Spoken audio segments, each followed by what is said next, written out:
Nate Hill back up in it. Excited to see how he performs, how he plays. Harryon going onward. Ugh, look at Rift Raiders, man. You got Tfue, Clugsy, Amaze, a lot of players. Nice, Anthony, Joseph. I mean, the list goes on of players that I could just, you know, quote, like, in just off the top of my head. And then onward to Fortnites, we have Psalm. You know, Blue Tea Kitty Plays is in the mix. Gorilla, Sir D, 100 Thief guys, C9 guys. Pupper representing as well. So Fortnites as well. Have a really nice roster that I'm excited for. And here we go, LuckyLamas hometown, baby. Look, we got Poach, Patriota, Sketch, Zay, Team Martin in the mix too. Hamlins, look at my baby boo down there. Tallest man the in your FPS. life. Like, look at that. Look at the names on that list. Let me tell you, LuckyLamas, it's our time. Unite. Unite. There LuckyLamas, loot out. There you go, ladies and gentlemen. So that is the current participants that are joining us from each club. Obviously, with every week, we kind of change up the format. We do things a little different. This week, we're seeing big bonus come out. Oh, yeah. So we're going to be playing in that solo format. Victory L's worth 3 points. Second and third place worth 2 points. And then placing between 4th and 10th are worth 1 point. And let me tell you, Zeke, eliminations also got some point value to them. 7+ eliminations get you 3 points. 5 to 6 eliminations will get you 2 points. And 3 to 4 eliminations will get you 1 point. But there is also a reason why this is called the big bonus. If you get an elimination after 7 eliminations, you'll redeem yourself 1 point per elimination.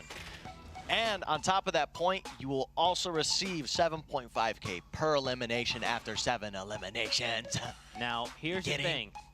Not only do top 20 place, but this big bonus happens before the placements even happen. So you could get a big bonus in game 1. Now, we didn't see any coming out of EU.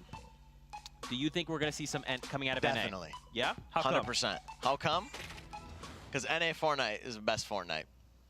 There it is. I'm just putting it out there. NA Fortnite, best Fortnite. You see that? Come on.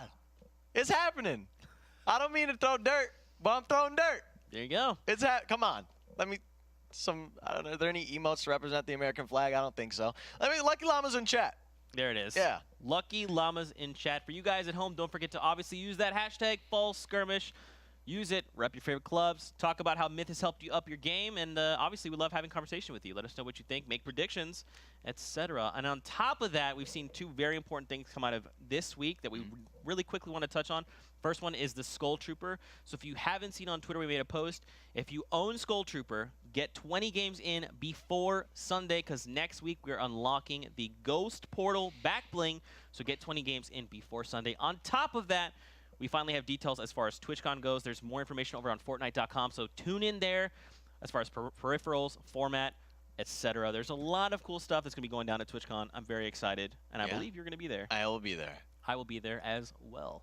Yeah. Which is less important because you're more important. But with that, we're about to hop into game number 1 of the day. So, you know, EU obviously set a pace and a kind of a standard from the first 6 games. Yeah. I'm kind of hoping to see if NA has adapted. I want to see people execute on their potential, Zeke. That's all I want. That's all I want. I see things happen, and I see the potential, and I just want it to happen. I just want to see the flower bloom going into this game 1. We'll have to see if this flower does indeed bloom. But here we go. Battle bus is launching. Now over the sky. So I like this bus. Dead center. Pretty much, yeah, desert. North to south there, not too bad. So what we did observe coming out of the EU games was Wailing Woods, hotspot. Yeah, right? Wailing Woods, Tilted Towers had at least 4 to 5 people at a time. Pleasant Park, 2 to 3 people. Other than that, I think Tilted and Wailing were like those high contention points. Maybe even Retail had around 2, 3, maybe 4 players at a time. So just gonna see how the NA scene kind of decides to shift things up toward these certain parts of the map. And as you can see, just straight off the bat, it's the same thing with Wailing Woods. You got the 2 people on Floating Island. Yep. You have the 2 people in the woods, 3 people in the woods, 1 person going at a house. We talked about that briefly in the EU broadcast, but basically it's going to be interesting to see how that player sweeps through Wailing Woods, takes their time, and lets the other players do the work. But going into here, we have Obey Quiz dropping at Gus, aka Racetrack. He is accompanied by somebody else on the west side building. He's gonna go ahead, get into it real quick, destroying that ammo box and everything else in its path. A Maze dropping at the warehouses near Junk Junction. He has an opponent there. Optic Baldy has some shield, a pump versus a pistol. Yeah, it's a tough spot to be in. Yeah. I think it's the right play. Just go ahead and bail out. Yeah, I agree. I mean, unless you can land a few good headshots. Oh, or a tactical shotgun. There Yep. you go. Amaze is being amazing. Now the question is, can he lock down Baldy, who, like you said, has shields as well? And Baldy has them in his hands. Baldy's loadout, good not that move much by better. Maze. Yeah. Pretty much the same, except Yeah. it's a pump and a silence pistol. He has more range he could work with when it comes to shotgun damage, and that is what I think, with the angle he's holding, will be a big... If he plays his situation out correctly, he should come out on top with his range being more effective. Man, But Baldy Amaze is with the closing that deny. gap. You see, Amaze is pushing that gap, knowing that he could push that limit, that boundary, if he does get close to him. But Baldy with the armor, you know, I don't know if you want to take it. It's 75. He'd have to crack him a few times before even getting shot back. Look Yeah. who's just over the hill, though. Liquid Vivid. Now here's the question. How much noise do they make? Oh, does he have a beat on him? Not like this. A flower pot. You got it. Yeah. You hate to see. Flower pots are dangerous. Gotta watch out for those. So this fight's taking a bit too long. I think somebody needs to just take the aggression, and if it's anybody, it's your boy up top. With him having the shield advantage, I don't know if he knows he has it, but he just needs to get some sort of damage on him, get some sort of knowledge, and, you know, hopefully not take any damage in return. But this fight is going to cost them, and the circle does not seem to be necessarily in their favor 100% here. There we go. He's got the knowledge. He knows he's not blue, but Baldy gets dropped tremendously in this early game battle. Forced to bandage, forced to play slow and passive. Amaze creeps back into the building. I don't know if Amaze knows he has the health advantage here. He might not, but he's just going to go to full anyways, because he knows he definitely got a shield off. Yeah. 100%. He's aware of that. You know, though, I mean, if he probably saw the damage number, he probably had to assume, like, all right, I've at least cracked 100 shield here. He should have just gone aggressive. I mean, especially with attack, right? He has more opportunities to fire between the shots. But there's no match to go aggressive here. Both of them are, the person high has to make the aggressive play, and that's what we see here at Baldy. But Vivid from the hill, looking like a Goliath. Look at him. Full HP, full armor, throwing boogie bombs, and Lupo and Tilted. Also a Lucky Llama. Indeed. Lupo's and Tilted, as we have a few people on Tilted, and like, you could already see the Lupos just moving through Tilted, making it happen. Back to Vivid and Baldy. A story to be had. Baldy just got his first elimination, but Vivid knows that he just got out of engagement. He watched it happen. Lucky Llama represent. We'll see if he can pull it off. Baldy with the wall Baldy edit. the aggressive play. It's not quite enough. Vivid had the shield, had the weapons. Now he is dropped very low, but he's got the half shield, he's got the meds. He's going to be able to top himself back off and start this rotation. Look at Tilted. So it's interesting. We're kind of seeing what we saw in Europe. A little bit, but one thing I want to notice is that no one's dropping double Ls. And that's a big thing. In EU, people would contest and drop double Ls. And Lupo jumping off of the ramp. They're both at kill range right now. Lupo needs to hold this one by one. Lupo does have a pump. If he could get a clean shot, it is over for him. The wall edit Unfortunately. is too much. Yes. That is Dr. Lupo going down. And Destroy's just like, my campfire, buddy. Yeah, thank you. Appreciate it. Thank you for placing that. Oh! Joseph takes down. I feel like I'm watching a highlight reel. What's happening? It's just back-to-back madness right now, early game. Look at Dusty, though. He is super low. 8 health. Now he's got the 100 shield, which is good, but... That's true. Okay. That was almost fall damage. Difficult fight. His opponent's on the other side here. They're going for the high ground. Joseph. He's going to have the position here. He's going to make sure he connects to the other building. Has a real solid foundation to work on. Going to get more information on his opponent. See if he could knock him down in any way. Get any sort of damage on him. I don't think any shots are going to be taken, but this engagement, one of these guys are going to choose to back off soon. Or just keep trying to pummel him with rockets, but the mat count is dwindling. Yeah, and took fall damage for it. This is kind of something we talked about earlier, is the amount of time you have during an engagement. Obviously, shorter is better because you can kind of take down an opponent, grab their stuff, and kind of get moving. And Joseph's already out, and here we go. Spicy already in an engagement. Here it's Horrify getting shot from his east, his northeast. He's gonna make sure he blocks that up before he tries to continue to pick this single clinger. He's trying to make something happen out of it. Oh, but I don't think there's gonna be anything that he can do to get past this metal unless he just goes for it. Yeah, Horrify having to use metal. Right. Oh, Horrify catches him off guard. Gets the pump shot. The turnaround. That was textbook, man. That was a big play. Has 100 health. So only lost shield in that entire little skirmish there. And I think it's important to note how Horrify really played the mental state of that game. He waited till his opponent was getting shot at, right? He waited till his opponent was distracted by the person in the third party. Then he makes the play for the shotgun shot. Right. So that was really well done by Horrify, giving him one elimination. He's back to farming. I mean, he's already near 1K medal. And we're back at Tilted with B-Sox. You see that little house there with 3 people inside it? It's a lot. B-Sox is taking their time. Yeah. This is from Horrify's perspective here. Right there. Super clean, man. Mason. So this is the house currently with players pretty much all over the place. Oh, you see Camille's is out there, not too far away, coming in. Yep, and now it's the battle for Trump.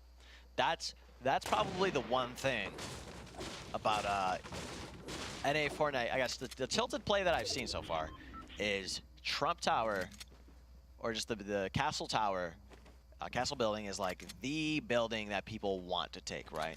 People want to have that building, so because that's like the building you basically have control of. If you have control of all tilts, if you have control of that building. Right. And in EU, it seemed like people just kind of cared about their own little building and whatnot. That wasn't the case. Well, here you go, B-Sox ready to make a play on an opponent breaking out of this rock play. Here we go. Destroy right above his opponent. This could be something good. But Mason has the double barrel. He's gonna let it rip into destroy. Wow. And he just out-trades him all the way through. Yeah, and Mason wants more. He's not done. Now, who was the person there that was shooting? That was Horrify. Okay. NetJ's close by as well. No. And I think Camille's is the little diamond down south. Trying to see. Let's take a look at where the safe zone is. So, you know, upwards near Floating Island, just outside of Dusty, which is good. So big positions of contention when it comes to looking at this zone and where you want to be setting yourself for this next upcoming circle. Divot, probably not the best idea. On top of the diner, on top of the warehouses, that's going to be a good position if you want to get yourself anywhere in that area, in that southwest region of the map. Land Bridge, that's the area south of Tomato Temple. That's also going to be a very, very contested area. I wouldn't be surprised if we've seen many players drop around that area. And any of the little hills around the container site is also going to be really solid. And I think we're going to see a lot of people kind of wait on the northeast side of the map, play it real nice and slow around. Oh, Mason getting into engagement here with a few members. It's a pinch for JTT here. Oh, he's trying to get him with that double barrel. He's trying to close in. Just taking time to reload everything. That's how much time he's dedicated his engagement. All of his weapons. JT is down below. He's got a shockwave and a slurp. A huge headshot though. He's just trying to close it in. There you go. Gets it. 2 eliminations. So don't forget, one more that put a point on the board for Mason. And I mean, he's doing okay, all things considered, right? Storm's only taken for 1 at the moment. It's not too bad, but definitely. He's just kind of chilling. He's like, is there someone else around? Can I rotate safely? Yeah, yes. And something that's going to be interesting to see is as these players on the northeast side of the map start to, I suppose, get solidified around the island, a lot of them are going to want to use the floating island as a rotational tool for the next circle. We're going to see that, and it's going to be cool to see where the players decide to drop. And Barton actually Oh man, you hate to get like hit like that, just out of nowhere, and just your shield's gone. But it's over to Old Dusty Diner. Yep, and here's B-Sox put in a nice position, like I said, right near these warehouses, where he basically has control of this entire area. And, you know, he didn't necessarily waste much for it. He has 700 mats. If he could get a pick, it will allow him to move even forward towards this game. But so far, when it comes to eliminations, as you can see, we have 1, 2, 3, 4, 5, 6 players with 2 eliminations so far. Coming into the mid game, it's going to be cool to see those numbers, you know, go up and down. Overall, across the board, look at just how many people have an elimination in general so far. There were some matches, last match of EU, I'm pretty sure. Yep. There were people with no eliminations coming into late game there. And that is going to be something that I think will be quite interesting going into this game. And it's just game number 1. So it's going to be really awesome to see all this. And like I said, if we look at the map, you'll see like there's 5, 6, 7 people around the floating island in Welling waiting to take advantage of that spot, of that rotation. And some are already doing that. Yeah, there's already 4 making their move. But inside Dusty Diner Myth, I mean, look, you got Cheek Alive on the other side of this wall. Yep. Being really sneaky. Oh, cracks once. Oh no. It was just a little chip, a little bit of chip damage there. Cheek is on the other side of the wall. There you go. Store, is it enough? Okay. They're both probably like, both reach a stalemate. they're both probably like, okay, so let's try this again. I'm gonna leave and come back. Chica is very, very healthy though in this situation, and you gotta wonder if she is fully aware of the amount of damage that she's dealt to Babouche, because now B-Sock's gonna take her kill. And is that something you want right now? Or it could even come down to a situation where you could help with B-Sox and apply pressure and get that elimination quicker, but B-Sox has control of this area right now. This is B-Sox land. And I don't think he wants anybody to be fighting in this area without him being a part of it, plain and simple. And look, Tyler's is even there as well, but Tyler's just biding his time, chilling, hanging out. He's on the other side of B-Sox. I don't even think knows he's there. Wait, he might have just spotted him. Oh yeah, look, Tyler bailed. He was like, later guys, I want to get to safety now. And look, Dimes is there as well, over to JT, who just got eliminated there. The likes of Sir Demetrius. And now he takes a Chug Jug. Dude, so we kind of touched on it a little bit, but Dusty's a really hard spot to rotate out of. Yeah. Especially because, like, now that we need to start moving to safety here in 12 seconds, you not only have to fight through these people, potentially your exit points are limited because you can't always just build straight up, right? You've got these hard angles. Now, you do have some trees for cover, right? If you need them, but this is not ideal. But, yeah, but I think, we'll see this here. Elimination on Mills here. Sir D takes it. Oh, and that's where he redeemed the Chug Jug. That's right. But we'll see as these players move in. They're already so you see those 1-by-1s out in the distance right now. Those are people that are already in their positions, already ready for this rotation to happen.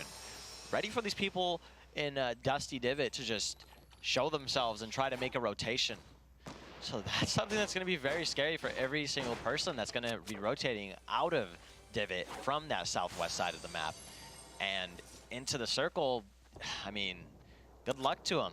But now's a good time to pick up some eliminations if you're built up and looking for these guys coming out of the circle, or coming into the circle, sorry.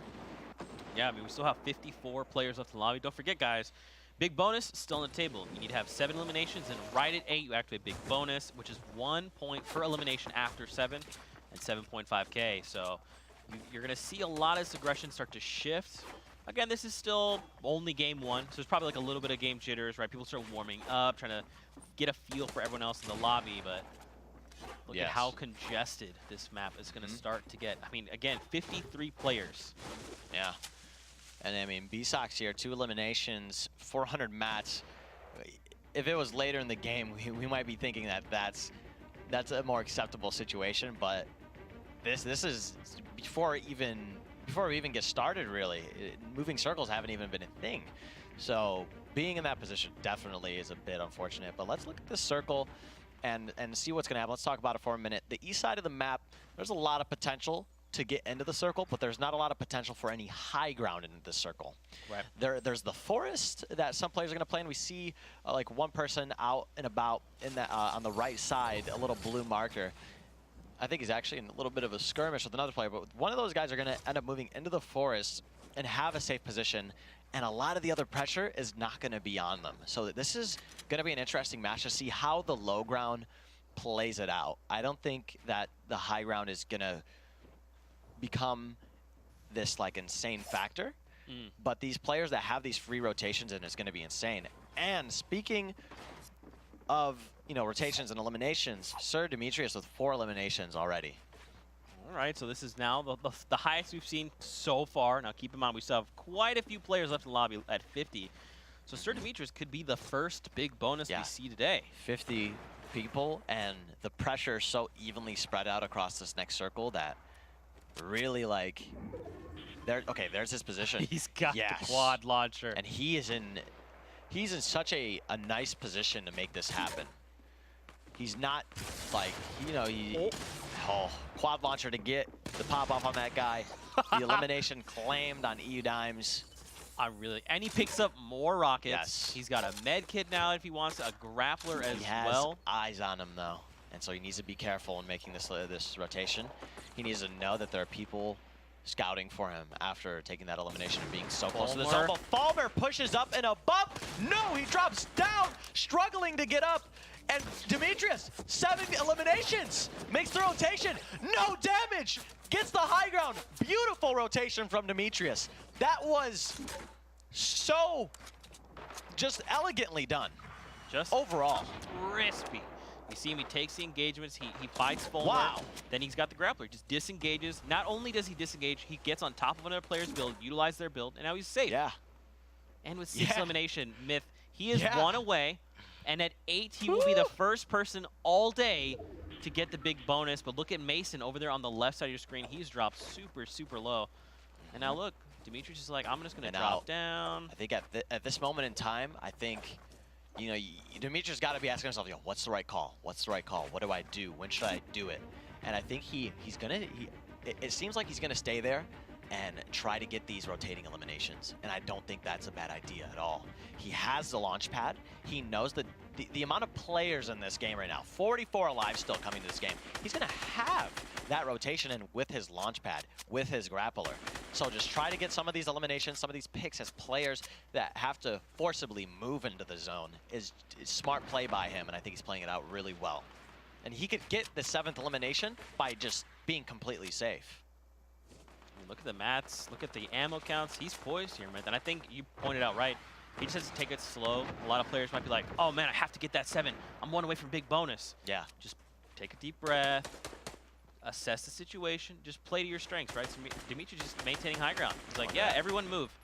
Waste your mats. I've got plenty of ammo. Now, and he's just gathering information, right? He's like, okay, now I know I've got a player here. He knows what the players over on his left in those builds as well. He's playing it right, and then he's got the little floor back there when he's like ready to disengage with the launch pad. Just looking for any opportunity. Zook taking it. Getting a little skirmish. Goes down. Shotgun. Yep. Esox though, man, he's got 4 eliminations, 1 away from that next threshold. Oh my gosh, we're at 33 players. Storm is moving right now, and look how many are inside the safe zone. Oh, unfortunately, Sir Demetrius goes down. Super close. That is unfortunate. So now Bsox being our new leader in eliminations, having a fairly decent amount of materials in. It's going to be interesting to see how he plays it. And I mean, coming up next, we have Vivid with 3 eliminations as well. So he's right behind Bsox. Both of these players racing toward the 7 elimination mark and past that. And now Poach finds himself another elimination. So it's Bsox, Vivid, and Poach is your current top 3 in eliminations. Getting shot from the other side while he's focusing on another opponent.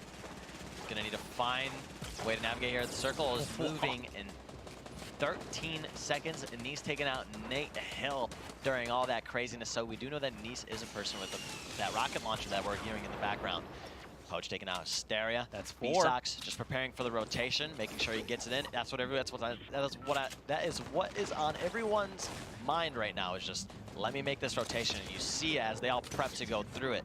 Vivid pulling out his grappler, making sure he gets there in a very meaningful time. Doing it. There he is. He's on the other side. He's got a lot of eyes on him, unfortunately. Yeah, I mean, he used the grappler there to make that clean rotation, but like you're saying, he just attracted so much attention. That is true. Look at Exus, Coop Train up top, Aspect closest to us. Liquid Poach down below, trying to keep that true low ground. And it looks like Exus is going to end up getting the high ground here from what it looked like. Coop Train trying to find people within their tunnels. But he's not going to find any picks here. And it seems to be so fast how we go from 40 players to 15. And that's where we see a lot of these eliminations happen. Think about it. That's a big majority of the lobby just gone. That's right. Just out of the game. And it all happened within 2-3 circles. And Poach picking up another elimination. That's 5. Vivid and Poach. Taking a look at the scoreboard, Myth, we've got 2 contenders, Poach and the likes of Vivid. They both have 5 eliminations. They are very close to getting that big bonus. Again, ladies and gentlemen, 8 points is when you get the big bonus. Any eliminations after 7. And Vivid's got this nice position, though, hanging out on the left half of the circle. Yes. Look at the mats as well, man. Oh, yeah. He's stacked right now. He knows what he's got to do. He's just making sure that he does it. Not trying to take any damage. Poach with 6 eliminations. And he picks up the quad. No rockets, though. You hate to see it. Maybe he's hoping if he can find one player that he can eliminate, find the rockets, this could be huge. Yeah, I mean, he had an AR in that slot or something, so it was a great AR. It's definitely, just worth to get something different in there. Even though, he has an RPG, but we do know that and the quad launcher do function extremely different. And here you go, he's going to go ahead and spray down an opponent that seems to be healing. Gets the elimination. Poach with 7 eliminations. We could actually see it. He needs 1 more elimination. The big bonus is any elimination after this. He wants it. Poach. Okay, it's okay. You can tell he's just resetting. He's taking a deep breath. He's got the loot. Oh, he's punished for that. Tries using the rocket launcher there to get his... Wait, was that? It was! That's the first big bonus! The first big bonus. Now keep in mind, again, ladies and gentlemen, any elimination after this is just a constant 1 free point and 7,000 point, or wait, $7,500. $7,500, yep. Here we go. Here we go. He's going to go for the people above him. Vivid's close. He's aware of that, though. Vivid dropping down next to him. He sees an opponent that just killed him. He's going to go for the... He gets the kill. That's 2 additional points. That's 2 big bonuses. Oh, my God. Myth, are we going to see... He could get 3. He could do what we've been talking about. It's Aspect. I mean, Poach is he's poised here, man. He's in a great position. Oh. Only 15 Brings HP. him down. Where is Doing he? his best. He's all right. Oh! And it's a shotgun fight. It was so close. It came down to the wire, but Send Aspect takes down Poach. Yes. Now, this is good and this is bad for a few different reasons. Obviously, Poach hit big bonus twice. So all in all, he places second. He gets the 2 points from that. Yeah. Meets the 7 elimination threshold bonus. 3 points from that. And then the 2 big bonus points. He's hitting the board here in game number 1 with 7 points. And it happened. 2 big. That's what? $15,000 after just game 1. Poach just said, I haven't even placed yet, guys. How's it going on, Poach? Great to see you. And the position coming out from him, just the rotations he made. Wow. Let's take a look at that final moment. Can you imagine? Game number 1, $15,000 in your pocket. Ooh, I mean, if I'm Poach, man, I'm feeling really good. Oh, yeah. Look at Aspect, though. The very quick swap there to the wall. He blocks the rocket incoming. And unfortunately, so in that situation, Poach tried to trade with Aspect with the heavy shotgun. Aspect just got a better angle, so that's why we saw Poach drop to 15. And then Aspect closed it up. So all in all, Aspect, because he had 3 eliminations, he's going to get 1 point and then 3 from the victory route, so 4. But again, Poach, 7 points, 15K after game 1. We didn't see any big bonuses at all Yeah. in EU. And here in game 1, NA says, did you want to see it. these? Let's do it. Yeah. It's time. Yeah, I think Wow. so. I think that plays to the strengths of what we see in like NA gameplay, where people, I mean, they all had match late, basically. They weren't, none of them were like starving, running around with 10, 20 mats at the end there. They all know how to play toward late game really well and conserve and not take engagements that they don't need, and then they play for those picks during those late game rotations, during those circles that are moving, because that's where your opportunity to get into an elimination, pardon me, rises tremendously, because if you start shooting at somebody else might start shooting at somebody, and in that close vicinity, you could easily get a spray down on somebody, and it turns into this situation that I think is very, very healthy and promotes like these kills. But in EU, we didn't see these 50 people being in these late game circles, right? Right. These 40 people being in these late game circles. So people try to get these late game eliminations, but they're not there in the first place. So yeah, I mean, it was definitely a different pacing entirely. And like you talked about, the lobby went from like 40 people down to 15, which then dwindled out to 7 basically on the flip of a coin there. So Poach, though, he makes the best of that situation. Let's take a look at some of the highlights coming out of here from game number 1. I mean, if this is what we have to expect, man, going forward, I'm game. I'm juiced. I'm ready. Just to be able to see the big bonus happen here in game number 1. I mean, we kept coming so close in the EU games, and I mean, Poach honestly made it look so easy. Oh yeah. And it's just that game sense, man. Yeah, and when you look at Poach's like loadout and what he had to work with, I mean, he was in shambles for a minute. You know what I mean? He didn't have 6, 7, 1,000 max mats. He didn't have 2,000 mats going into it. He just had like 200 mats going through the entirety of that late game, right during those last few circles, and showed up big with it. Didn't play for the high ground, played for the areas where he knew there wasn't going to be pressure, and just lasered the people coming toward him. Poach lining it up. For you guys at home, how did you enjoy the first game? Hit us with that hashtag ball skirmish. Poach being the first player of the day so far to get big bonuses. Coming out at 2, so again, that's going to be 15K hitting his way, an additional 2 points. My, oh my, we have more games to play, but with that being said, we're going to take a short break, so don't go anywhere. We'll be back after this. Words are hard. Stay tuned.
Welcome back, ladies and gentlemen. We are back. Week number 4 coming into the fall skirmish. I'm Zeke. This is Myth. And now we have returned after our short little break there.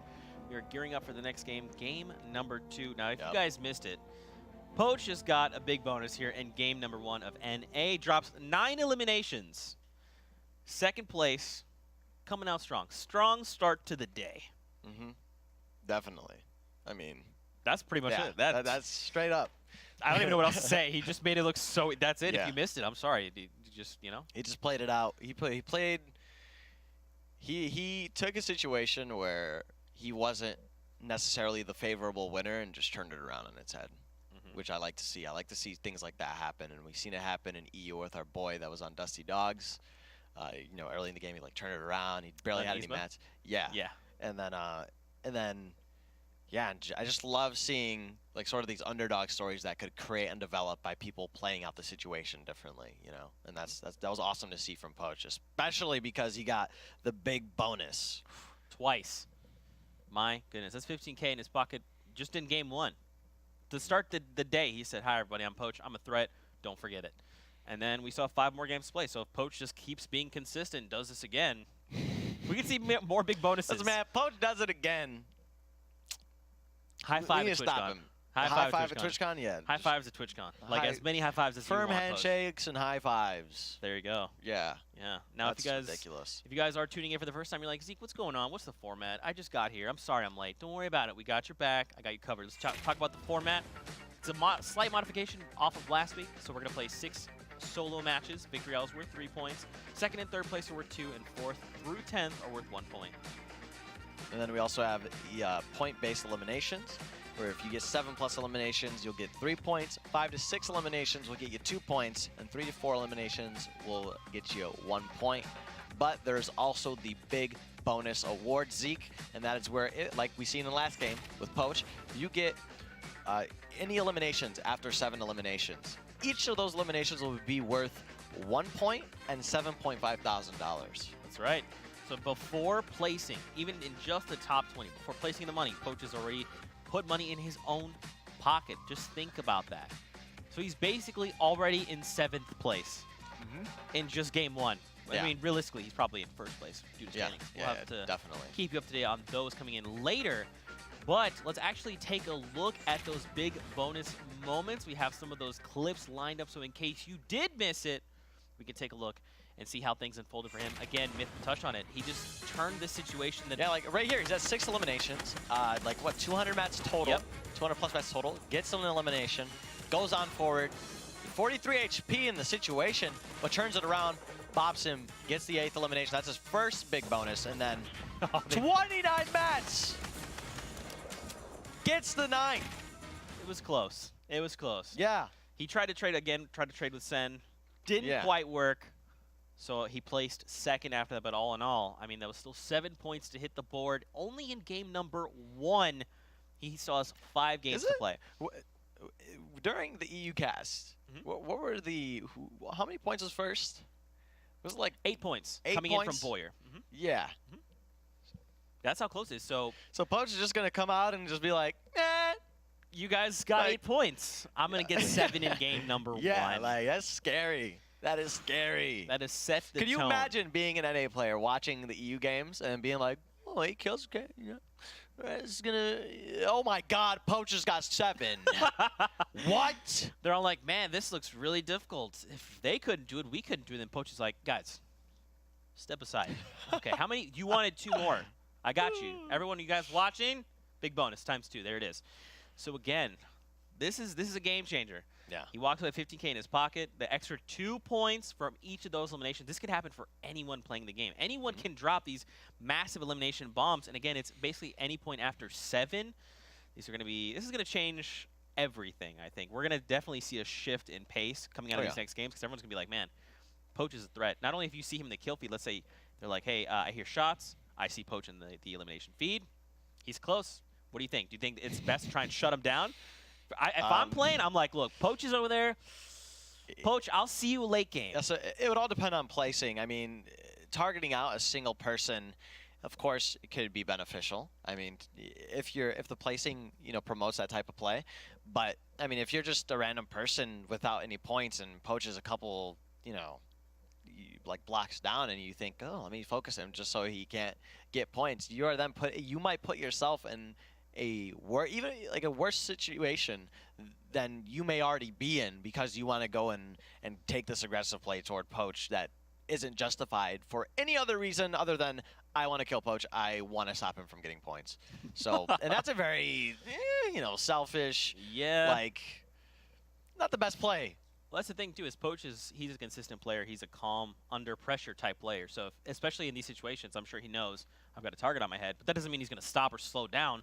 He's just going to keep doing his thing. Just do the same thing he did. Land the same spot, get the same mats, take engagements where you need to. I think it's going to be pretty good. Again, we've got 5 games left to play.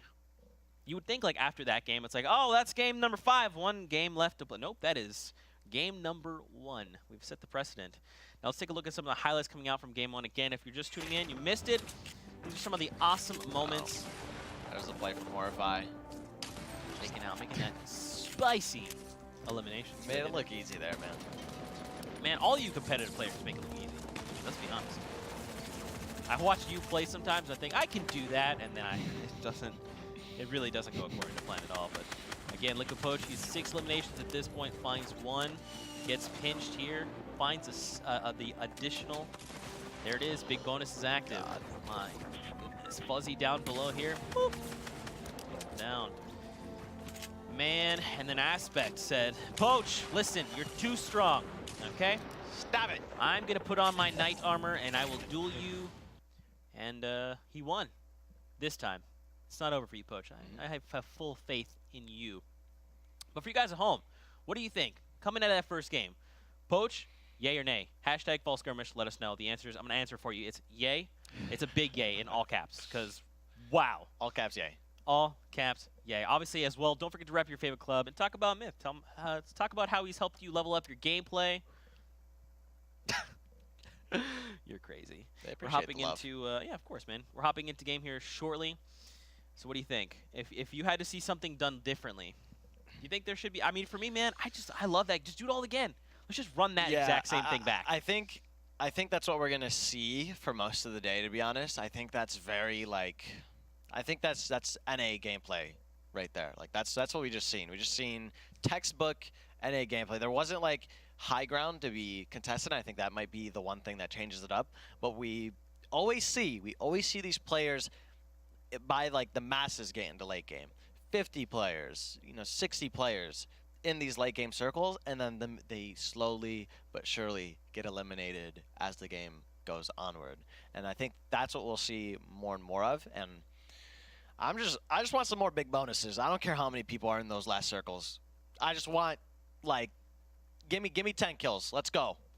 We're beating it. Poach is at 9. I believe the current solo skirmish highest elimination count is 10, I believe. It's either 9 or 10. So either Poach just tied or he's on the cusp of breaking that. So we might see someone drop the most eliminations in the competitive scene so far, potentially. I mean, you're not playing right now, so obviously, if it was you playing, it happened within the first game. Agreed. Obviously. That's why we had to pull him. Like, entirely. We need you here. We need you to provide insight.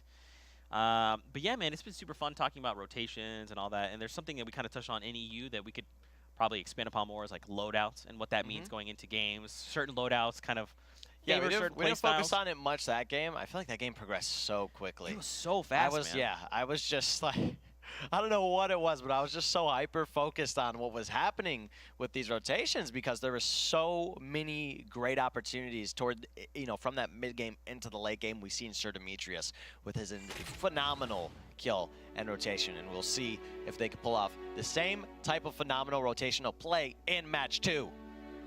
Here we go, Myth. The battle bus is launching. Looks like we're getting a bus down just below that middle line coming in from east, going west. And this is kind of, I like these buses because it kind of lends itself to opening more of the map, you know? Wailing Woods is definitely an Get those arrows. Yeah, it's an area of interest at Northeast Side simply because they are going to be, it's a stretch drop, and on top of it being a stretch drop where people could kind of, you know, figure out where people are going a little bit, it is also at the start of the match. So some people like to, you know, just get right off the bus and go toward the stretch if that's a thing, or if they can, and we'll see where else other people go. But it looks like it will be a very, very similar setup for Wailing, and I really like to put a focus on where and how people play around that vortex or the floating island. Yep. Because it's a big part of the game now, and it's definitely takes it plays a big part in people and how they're playing the game. And here we go. We have Skatch starting off. You know, there it is. Beautiful. Look at and it. Putrid Orange just like, you know, I'm just going to drop on it and get all this free loot to myself. That's a smart way to roll it, to play it out. And there's another player on top of it. And then when he's ready to go, he fails. Yeah. Wouldn't be surprised if we seen him like go for some early aggression or something with that type of HP bank already, just being 200 out of 200 already. Well, especially because certain players, because it's still so early, they may just only have a handful of weapons, some ammo, even a small pool of mats. So you're right, man. He could totally aggress on someone now.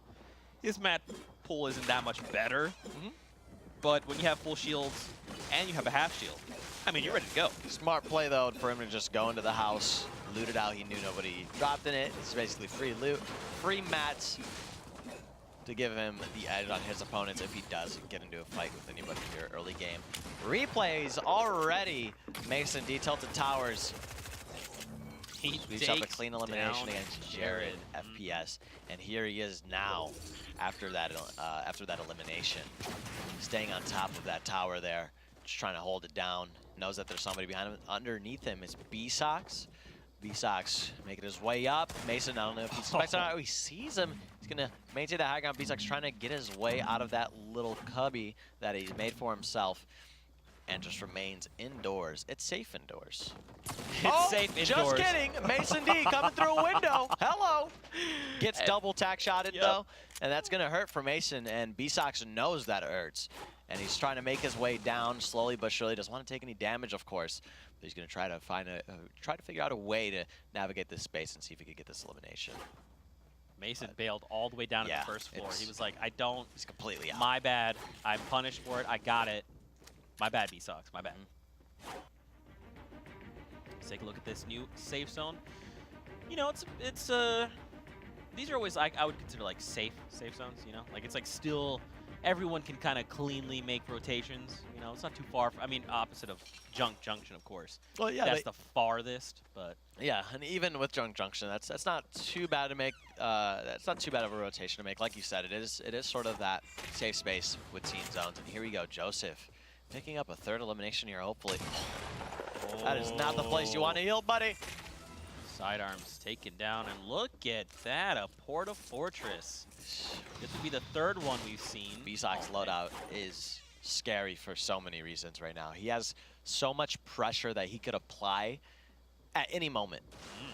Rocket launcher, minigun, AR, like the list really goes on. And then, you know, if he's taking pressure, no, Porta Fortress, it's not, I don't feel like getting shot today. I now own this entire area. Yeah. Good luck.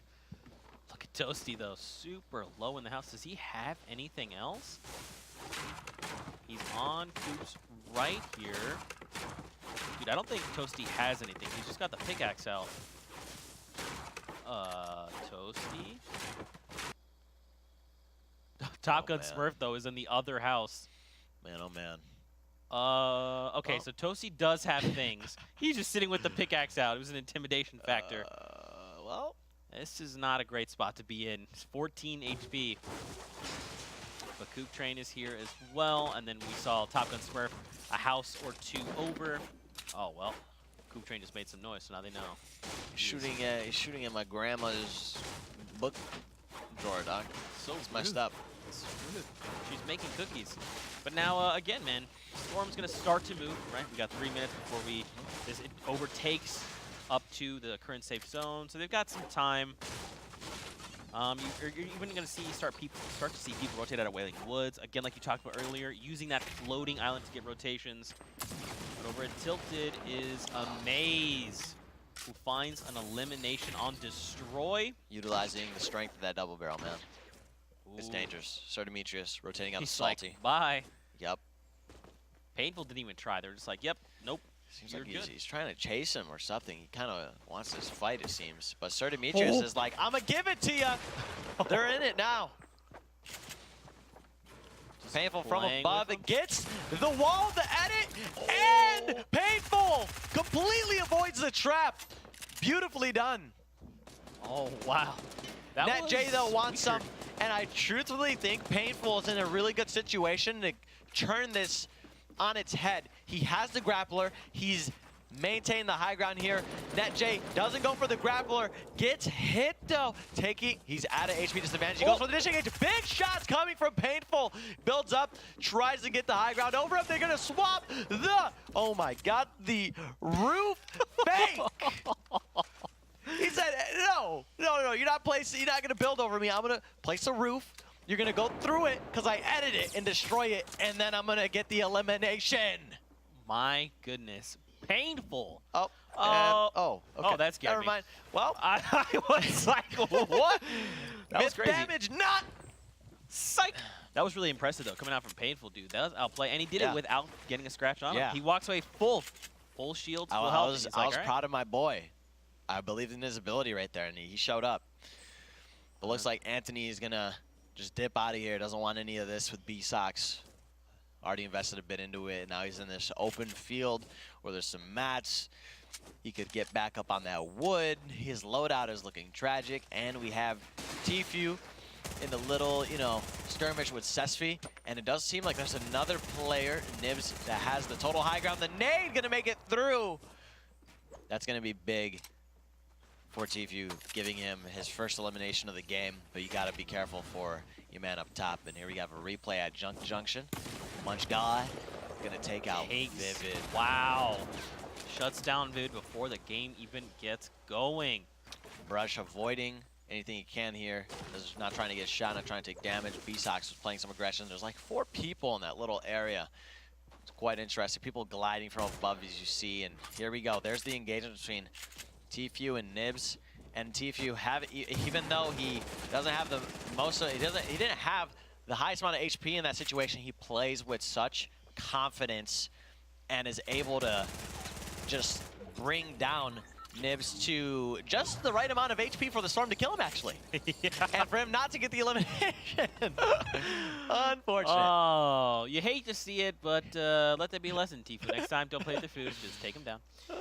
But with that, man, we're back over to C9 Top Boy. I don't know what I'm saying. Versus Painful. We just saw him outplay 2 players. Now, listen to all the things happening. Cloak also wants an lining in on this fun. Somebody gliding from up above. Will they land on the build? No, they're just gonna take their time. They're bailing. Go past. Yeah, they don't want any of that. They said, "Hey, the circle's over there, buddies. I don't know what you're doing." We'll see you guys in a little Wrong bit. way. Gonna gatekeep you now. It's gonna be back and forth with these 2 guys. Cloaksy's back. There's somebody in the woods that is lurking. Taking some shots. Oh, Painful! Big shot on the Top Boy. Will he play the aggression? Yes, he will, and he'll secure the 3rd elimination for him, giving him that 1 point. Gonna mini up. We see Zoof, J Cuddy chilling in the background, making their way across the map. I mean, Painful sells 9 grapplers as well. He can just leave at any moment. There you go. And we start the move. Oh, there's the B-hop. Love to see it. Okay, okay. There's someone just ahead of him. I don't know. Chop it down right there on his left. Here's the circle. Here's where people got to move. So this is a fun circle with a couple of different outcomes, simply because of the amount of mountains that are in it and the elevation that these mountains are. You have 1, 2, 3, 4 mountains that are really, really good high ground opportunities. And you can't go wrong with either of them, to be honest. Because if the circle lands on you, guess what? You're going to be in a better position than anybody else on the map if you do get it. But oh, Wiz, putting that burst to work. Says he doesn't even need a shotgun. He's just dropping down below. Look at that, applying the pressure. Just keeping him from popping another mini.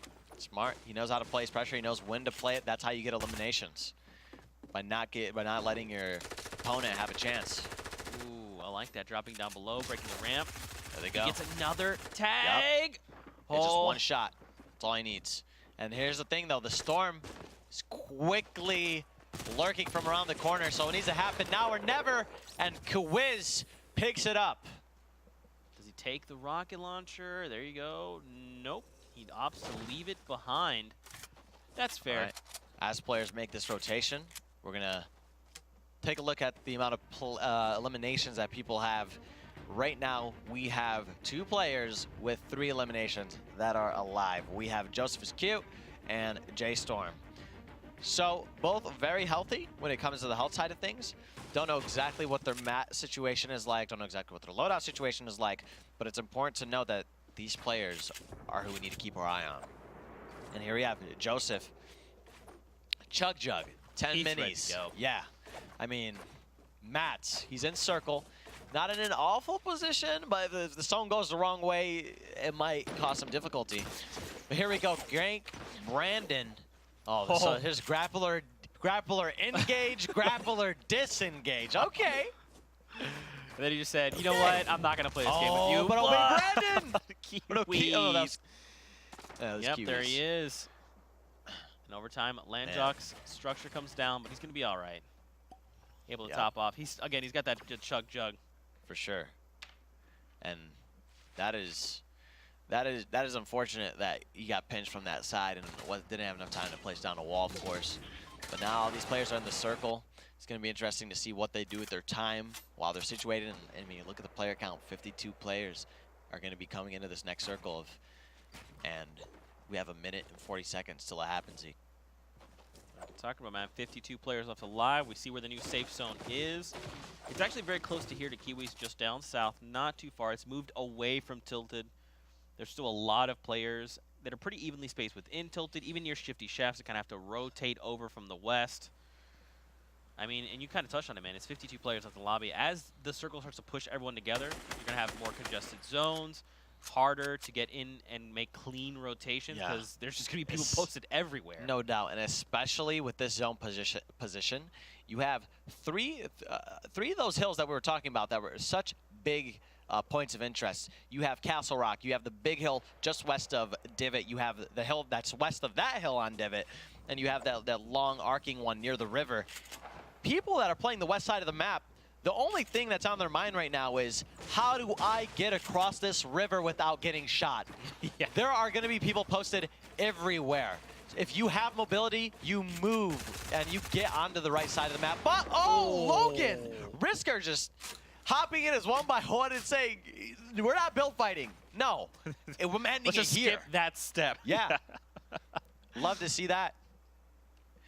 But yeah, that river is going to be a big issue for a lot of players on the map. And as you can see, a lot of players already moved toward the circle because they know that if they're rotating late into this, people are going to be built up. People are going to be ready to take shots at them. Look at Blue T's position just overlooking that river. He's ready to, he's like we just see it right now. He's getting ready to take shots at people that are making their way through, that are getting fortified in there, that are going to be easy targets to pinch with other players because those people are at such a disadvantage. Here we go. Excel's taking a shot. That's armor that he doesn't have going into this next circle. Right there on your screen, Myth. Take a look. Aspect, he was the player that won last game, took it away from Poach. Like you said, Blue T's just overhead. He's just looking. It's like, come on, guys. Make some moves. I would like some free shots. Try and rotate, please. We see someone down low. It is Cowboy Says Bye. Some great names out here. And NA. And still you have Joseph and J-Storm at 3 eliminations. Nothing exciting has happened for them since then. But Blue T looking for some more eliminations. Trying to find them. Trying to just get one on the board for the team. I don't think he's going to be able to get it with this elimination. Aspect moving out, rotating elsewhere, so he doesn't just have to take this beating for no reason. So, interesting fact here, that yellow diamond that is making their way north side of the circle is actually Legion, a.k.a. Laquan. Laquan, you can see the little yellow diamond there, north side, making that long rotation. He's like, look, I'm not going to run through the river. I'm just going to take my time, going to make the long rotation, try to keep safe. Yeah, and that's not a bad way to look at it, because when you see it, he has a free rotation. There's no eyes on him. None of these arrows are looking in his direction. He's basically free. The only person of contention was Gorilla on the hill. And then we have Landjock, the big elimination coming out there. Goodness. Saw him tried building up. Like, I mean, we see a little pattern going on here. People, they don't want to fight. They're just going to take you out. If you want to build up to me, fine. Like, you don't need to build. I'm coming to you. That's actually a little difference we've seen coming from EU to NA. It's just like, NA is like, nah, we're going to fight this out now. Let's just do this. Let's have the conclusion happen now. Yeah, here we go, J-Storm.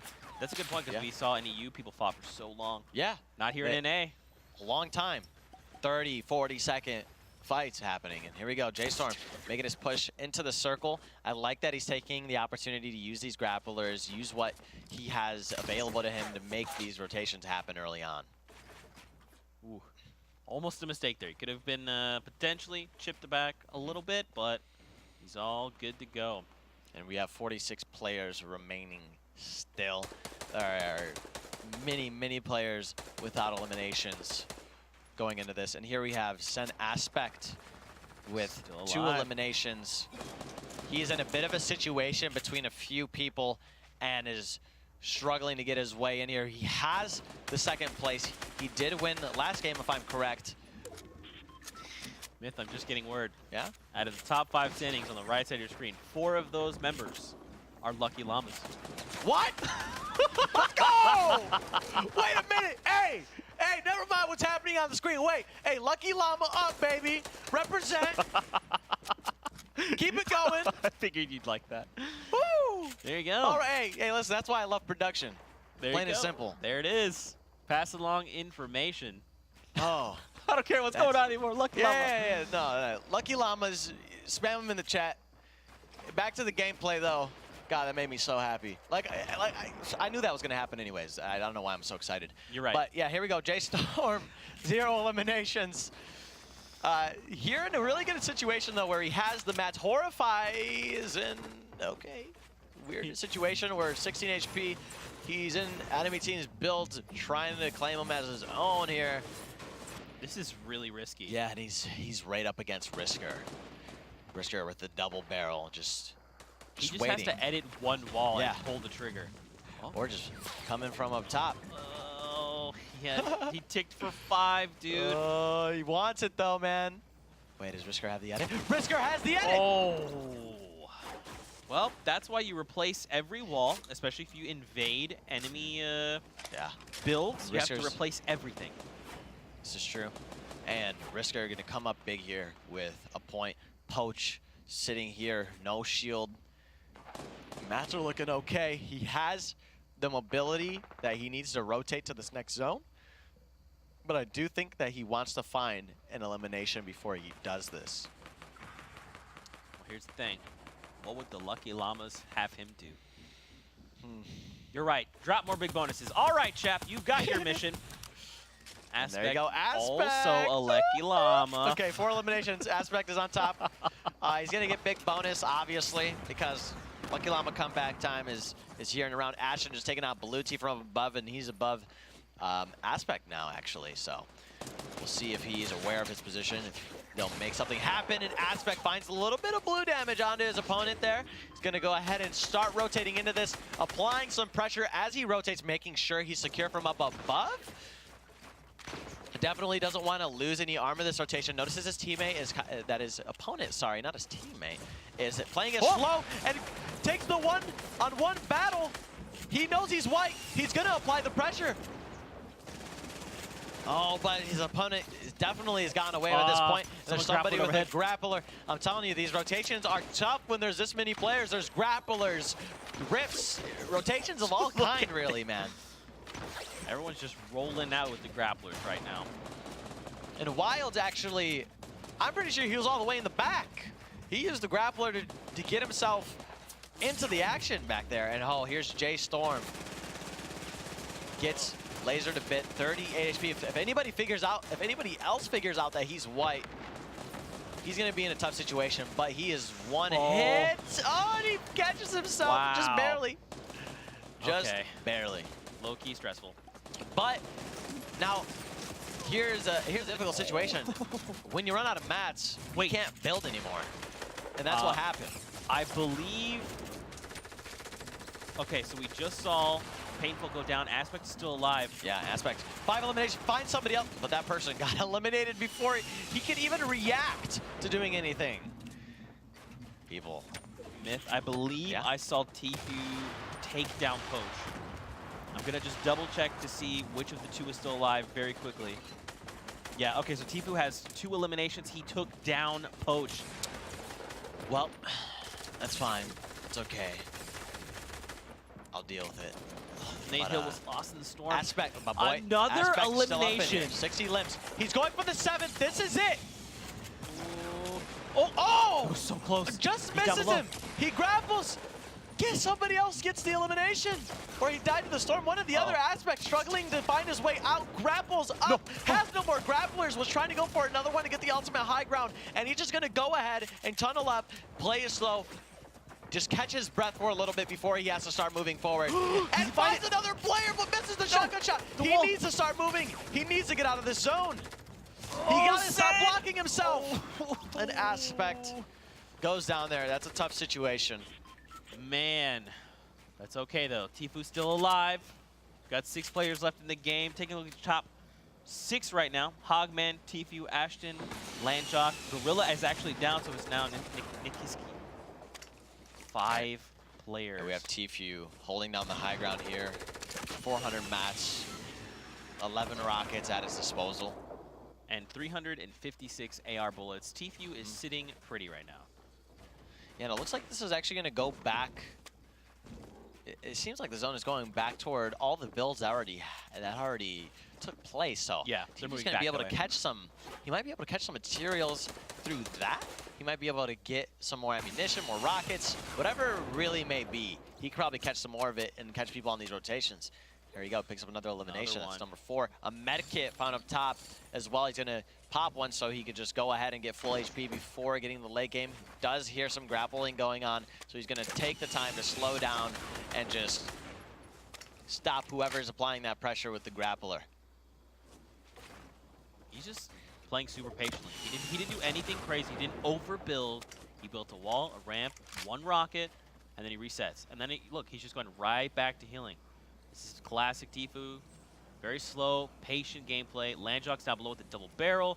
Nikiski also ultimate low ground here. Yeah, and now it's just time for Tfue to just rain it. Just let him have it. And you hear it, it's happening. Caught in some builds there. Landjock closing in. Down below. No. From underneath. Oh boy. Oh. Nice. There Ready we to catch himself. It's Landjock versus Tfue. Tfue lands the rocket. They're fighting. It's a 1v1 situation here. I think they both. Oh no, Tfue has one more wall, but it was lost in the storm. And hits him with the OG dance, the ultimate disrespect coming out. That actually could have been a little bit stronger there of an end for Tfue if he'd actually secured that elimination. That would have been that secondary threshold of 5. Yep. But all in all, a victory royale is still good. You know, you still get those 3 points with 4 eliminations. He's going to find himself 1 point after that. So here in game 2, 4 points hits the board for him. Yeah, Landjock had no HP toward the end of that. You see him, he had like legit 2 ticks worth of HP. He had like 20 HP, maybe like 15 HP. So that's a game. That's a game. That could have gone many ways. Yeah. And I guess if someone's going to win and it's not Poach, I guess it's going to be Tfue. Because don't forget, he took down Poach in that engagement there toward the last final circles. But there was quite a few LuckyLamas that made it pretty far, all in all. Oh, yeah. Yeah, so if you missed it, top 4 currently, or top 5, 4 of them are LuckyLamas. So Myth is pretty excited. If you're a LuckyLama fan, you should probably be excited as well. But don't forget, we're here in game number 2 of the day. So what do you think about that game versus game 1? I feel like game 1, what we saw was a lot of action, kind of a lull for just a moment as we kind of got to those final circles, and it was just all action after that. With this, it feels a little more steady action kind of through and through. Yeah, I guess I could say the same thing. The pacing of the match was very fluid overall. Like, there wasn't a moment where I was like, okay, we're waiting for something to happen. There was a lot of opportunity for people to play for these picks on these rotations because of the people coming from the west side of the map. And there was just all in all a lot of action to be had that game. And I think a part of it had to do with the way the storm played out. It was very engaging overall for I think everybody involved. There was some high ground, some low ground involved, and it made it a fun situation and all. And then we had some players come up big in these fights, and just there were none of these fights that happened where people were just kind of taking their time. It was just, you want to fight? Okay, We're fighting. we're fighting, and that's something that I like to see, because these guys, they're just doing, they're playing their aggression to the maximum potential that they can. They're just taking the hard trade when they can, not taking the hard trade when they can't, and that's all the science behind it. They're playing when they can't, not playing when they can't play. So they're playing when they can, not playing when they can't. Yeah. And that's not what we saw coming out of EU, right? EU, we saw longer engagements. Yeah, in EU this we've longer seen dance. Yeah, we've seen these engagements where even when the player shouldn't or can't, they would, and that would lead to that extended battle. And then on top of that, it works the other way. When there's a player that can play the aggression, they don't play the aggression, which I found that to be interesting. Like, somebody would have 200 HP and they're kind of, taking it easy. But in NA, if you have 200 HP in a double barrel, you're in. Full send. You're going in. Let's take a look and see what the standings are right now coming out of game number 2. So, Aspect at the top, still in first place, 7 points. I'm just happy to see all this. Look at right the now. Lucky Llamas. Yeah. Now, don't forget, ladies and gentlemen, top 20 at the end of the day will place in the money. So don't forget, Liquid Poach as well is the first to hit a big bonus. Yeah, Vivid and Fuzzy, they're going to come back. Don't worry. Easily. Look at that. Kriz in that 20th spot, just edging out Logan. So Logan, Coop Train, Cuddy, etc. All these guys are all fighting to make top 20. Don't forget, we have 4 more games heading your way. I'm a little disappointed we didn't see another big bonus. Come on, NA. Listen, you can't give me the candy and then take it away. That's not right. We can't, NA can't get one every game, Zeke. I mean, if it was you. We don't want to make you feel bad. That's true. That's true. So we just got one here, skip a game, one here, Yeah. But again, it'd be a Lucky Llama that does it, right? Yeah, of course. Of course. Of course. Of course. Hey, listen, if there's a game mode for Lucky Llamas to come on, it's a big bonus. There you go. What about Think you guys? about it. That's what a Lucky Llama is. It's a big bonus. That's actually a good point. What about, do you guys at home agree? Is a Lucky Llama a big bonus earn the game? I mean, let us know with that hashtag, Fall Skirmish. Don't forget to rep your favorite clubs. What should they rep? They should rep Lucky Llamas because we're making a comeback, and it's happening. There you go. That's all you needed to hear. With that, ladies and gentlemen, we're going to take a short break. So get up, stretch, find yourself a snack, something to drink. We'll be back in 5 minutes, so stay tuned.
We are back, ladies and gentlemen. We've missed you. Welcome back after that short break. I'm Zeke. This week we are joined by Myth.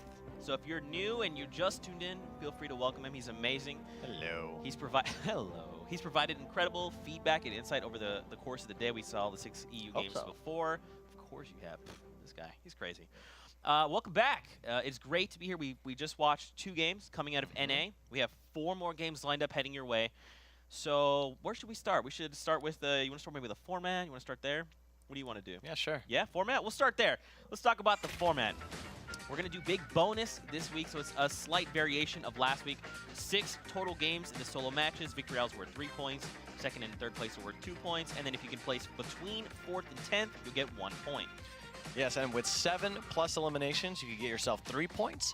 5 to 6 eliminations will get you 2 points, and 4 to 3 eliminations will get you 1 point. But there is also the big bonus where 1 point for each elimination past 7 will get you that 1 point.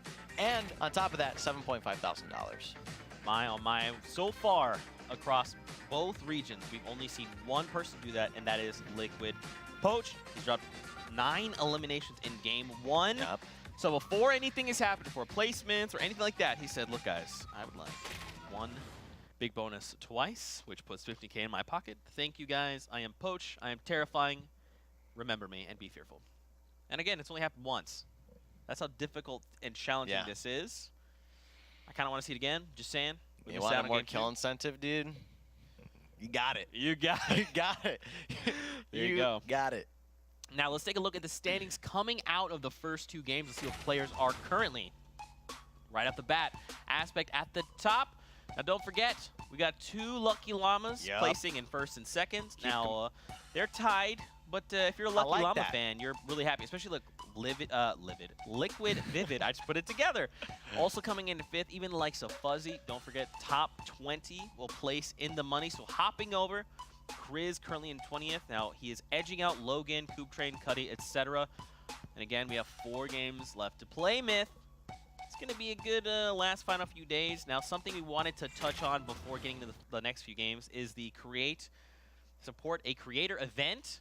So if you don't know anything about that, Myth, you want to help me out a little bit? Yeah, sure. So basically, if you go into the store tab in your Fortnite game, get the bottom right corner, there will be a support a creator button. You could put in your creator's tag. You put in my tag, TSM_Myth, and you'll support a creator. So whenever you buy V-Bucks, you'll essentially help that creator out, give a little back toward them monetarily. That's right. And don't forget, this event runs from now through December 31st. So, I mean, what better way during the holiday season to say, hey, I support you, Myth, or, you know, whoever may, Liquid Poach, whoever it might be. Every single member of the Lucky Llama roster. Yeah. Yep. There you go. But with that, ladies and gentlemen, we are hopping here into game number 3. Boy, oh boy. Just seeing where the bus has launched us. This is a long landing here for the kind of south side of the map. Yeah, here we have Coop Train. You know, he's scouting out who's dropping. He has a nice little drop here onto the doghouse over here in Pleasant Park. And he's going to be in a position to just get in there, get what he needs nice and early, and have all that loot in that house. We know, like, just playing in pubs, we know how critical that house is, right? We know how much it provides. It has 1, 2, 3 chests minimum. I think it has like 8 to 10 floor loot spawns potentially, and he is racking it up right off the bat, giving himself a really, really strong just initial early game. Did you see that Liquid Poach is already down to the likes of Mushgun? Technical glitch, Kappa. I'm just playing. Yeah, Poach did go down, unfortunately. That is okay though. Yeah. Don't forget, we've got 4 more games, so 3 coming up after this. But we saw also the likes of the kill feed, Dr Lupo. Indeed. Shotgun someone. And Top Gun Smurf Kitty plays all the other people landing here. Look at that. Some of the houses out here are spoopified. Yep. And Top Gun, he's in a decent position as well. Has the pump, AR, SMG, everything you basically need to take an early engagement and not be put behind. Kitty plays kind of in the same position, trying to get the mat count up here, rotating toward Treehouse. Might be going for a little bit of early aggression. I mean, look, Kitty is an aggressive player, right? Yeah. Yeah, she's gonna now. Looks I don't know. Has okay, her so eyes. she knows science is there. Yeah. Possibly. Maybe? No. Nope. Kitty's like, I'm science good. doesn't know either, so it's Bye. all good. Happy ending. Yay! Like ships in the night, Yeah. passing by each other. Everybody wins. Here you go. Now Yeah. you're gonna utilize this corrupted zone to make a rotation. You got the Shadow Stone. Now here's the thing: do you take the Shadow Stone? Do you just leave? Because there is like a risk and reward, right, to using one. Yeah. So I mean, toward that type of circle, she could definitely rotate out early, but ooh, replay by B-Sox here, getting lasers from behind, but Net J gets eliminated. What is it? My goodness. Boots the big pot excels in a fight here, and Shifty Shafts making the most out of that double barrel. His opponent knows he doesn't have it anymore. Dimes. He's quick with it. The tack shotgun. That's the beautiful thing about the tack shotty, man, is it allows you to keep up that constant shotgun pressure. You never have to worry about your shot's not dealing enough damage with your double barrel, and then not having something to work with as a shotgun. And then Tilted Towers, we have 5 players potentially here. It could be a little bit more lurking around the corner, but yeah, 5 players at Tilted Towers. Laquan out in the offices. B-Sox looks like he's around LeBron and Destroy and near the taco shop, but Mason's holding down the center tower, farming what he can, not really worrying about anybody else. And this is the thing, like, NA, yeah, they'll look for some picks, they'll look for some opportunities, but they're farming the entire time while they're doing it. And nobody drops on top of each other. They respect each other's space when they're playing Tilted Towers here. And that's something that's the way you play Tilted. You don't want to hot drop on top of somebody, you know, double stack L's and end up in a situation where you won't be able to get out of it. But here we going to switch to Coop Train. So this is, remember we left Top Gun Smurf, like ships in the night, him and Kitty plays, pass each other. And now it is Coop Train versus Top Gun Smurf. Now keep in mind, we do have about 30 seconds before the storm starts to move. So they have about 3 minutes to get to safety.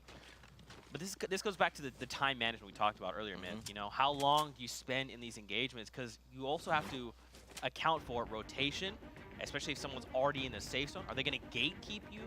So Coop Train might dedicate maybe a little too much time to this, depending on what Top Gun Smurf does. I mean, it almost feels like they need to go ahead and start trying to make rotations. But as I say that, Top Gun says, let me go ahead and put this shot down on you. Let's do this again. Yeah, this isn't looking good for neither of them. And the sad part about this is if this exchange doesn't end soon, neither of these guys will have enough time to loot out the rest of Pleasant Park. But that's if there's even anything to loot out of Pleasant Park. We know how many people landed here. There's about 3 to 4 people that landed in different areas and probably looted all of Pleasant Park already. So this engagement just needs to end already. And Coop Train is feeling confident probably with that shot after getting all of his blue out, but he's not in a position where he could fight. Sadly, Top Gun could definitely play the low ground and still win the situation, and that's what we're gonna see. Wow. Even though Top Gun coming extremely close to being eliminated, plays the low ground out, hits his shots at the end of the day, and gets what he needs, which is that elimination. Or what he wants. I don't want to say if it's what he needs, but here we go. Sword of Louis with an engagement. Wow. Going down with the spray. JTT sees B-Sox peeking through the window, snags all of his shield off, and then finishes him off. We have Mills scoped AR. Looking good. Oh, sorry, thermal. He has a thermal, and he's going to make his way, try to get some shots on Barton, but they're both just going to go their own fine, dandy, separate ways. And yeah, pretty much an open field for him to venture through. DSM Camille's has a decent loadout as well going into this, and Ghost School and Barton are basically just going to play for these rifts to their best ability. They're not going to fight, I don't think. They're both hyper-focused on making that rotation. These are both pretty solid players. Did Barton? Okay, so that player was right behind Barton. Yeah. But he ends up taking the rift, bailing out. Yeah, they both did. It's Go School. Okay. That's that brotherly mutual agreement that you see between pros. That's that good stuff. That's that, hey, you smart, you smart. Respect. I appreciate you. Here's a rift. Let's go take it. You go that way, I go this way. But now look at this rotation. Watching the top right of the minimap, you saw a lot of players starting to rotate in through Tilted Towers. And over here, all the way in Wailing, we see Envy Gorilla versus Kayun. Here's the thing, though. I mean, they're in safe zone, right? They're in Wailing Woods. taking a look at the mats look great. Mhm. Kayun is down low. Well, I mean, he's probably farming all the metal down here. Can you turn this basement into a cave? How do you do that?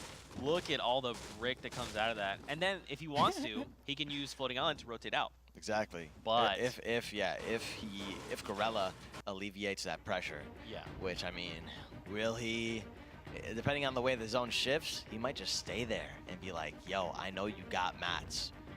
bring me the mats." Yeah, I'm just gonna chill here, and you're gonna have to move sometime soon, buddy." Look how many players are still within the zone coming out there, Myth. And the zone's not ticking for too much just yet, but you don't want to be in these situations, especially without heals. Oh yeah, so Safe zone. Both of these players are aware that they're gonna have to move out sometime soon, and here you go, Kayun making the push to leave, gets hit a little bit, not an insane amount of damage. Trades, Kayun is already at 75.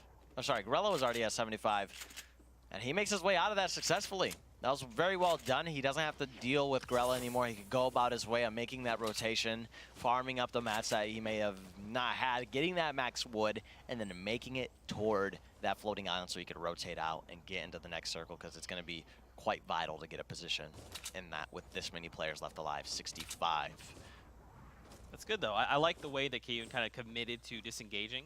But now over to Nate Hill versus Dr. Lupo. This is a match, a battle of titans. I don't want to see unfold because I love both of these people. I mean, I'm down to see them eliminate each other. I just want to see them do it, like, quickly. Quickly, right. You know? Oh, someone else, somebody else in the mix, and Lupo coming from underneath Nate Hill. Nate Hill trading a little bit, but it seems like Nate is gonna get Lupo, but Nate with 19 HP, he is not looking healthy at all to get this other elimination. Look, it's Sir Demetrius, and then Louis is also here, and then Game Sager is right around the corner. Look at him traversing the builds.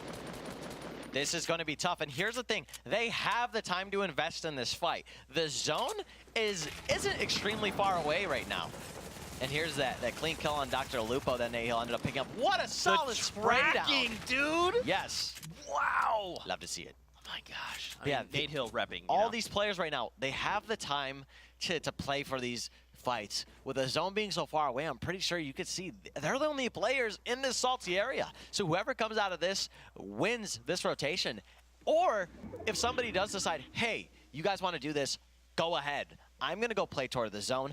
I'm going to get you guys all when you need to run toward me. All right? Well, we'll see what happens here. It looks like they're going to go for the aggression, no doubt. Demetrius dropped really, really low.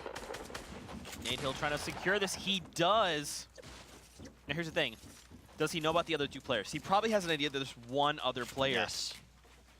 Oh, but Game Sager is down with no HP. He was full HP before. Someone else from the right side of the map was shooting at him. Who is it, though? It looks like that maybe that green triangle on the top right of the minimap, the top left of it. Pushing in on Nate Hill, but yeah.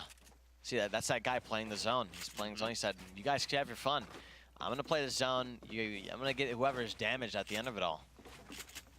Look at this, though. Nate Hill able to top off, still has 7 minis, a half shield, AR, builds are looking great.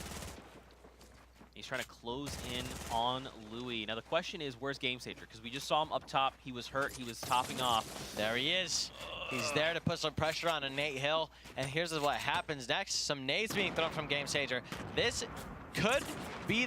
Oh, but Top Boy. It's Top Boy. That's like I said, that position. If you want to be that player that plays toward that fight, go ahead by all means. But be very afraid of the player that is going to be playing the Storm.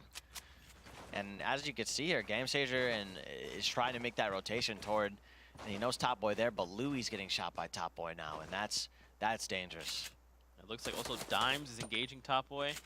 So the thing is, Game Sager's disengaging because he's got the low health. While Nate Hill is still full health, he's like, yeah, you want to find the Storm? Let's do it, dude. Yeah. Oh. Trying to find an angle. There we go. He finds his feet in his builds.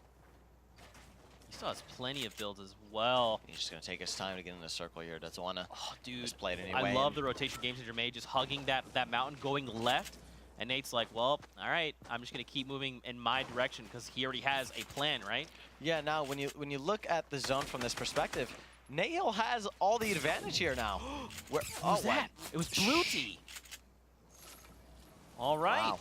to great elimination, but yeah, look at Louis with no HP. Did he see him? He saw him for just a moment. Oh, if you could throw one nade, get that wall, bounces in, he's done. And here we have the leaderboard. Goodness. A lot of 2 eliminations. No one's been able to find that 3 yet, but I guess the bigger thing to focus on is that there's still 55 players remaining. Actually, Nate Hill picks up Louis. Yeah, picks up Louis. So there we have it.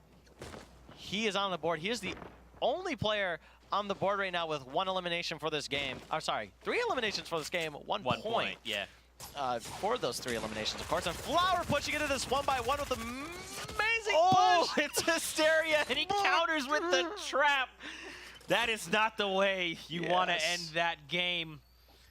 But back over to Nate Hill, and taking a look at his left, we saw Top Boy kind of trying to third-party those situations. He was engaged by Dimes, and now they're just, again, respecting each other.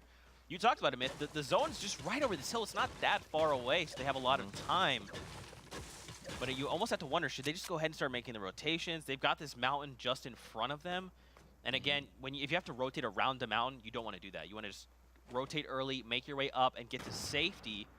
Especially because, look, you've already got players up there. You have 2 players around there, even 1 coming down on the edge of the map there.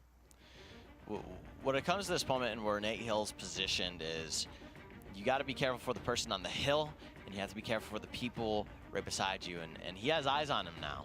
And if you do want to make this rotation, you have to be either 1 or 2 things have to happen. You got to play off the distraction of your opponents while they're fighting and doing crazy stuff, or you got to play for just when everybody moves. Right.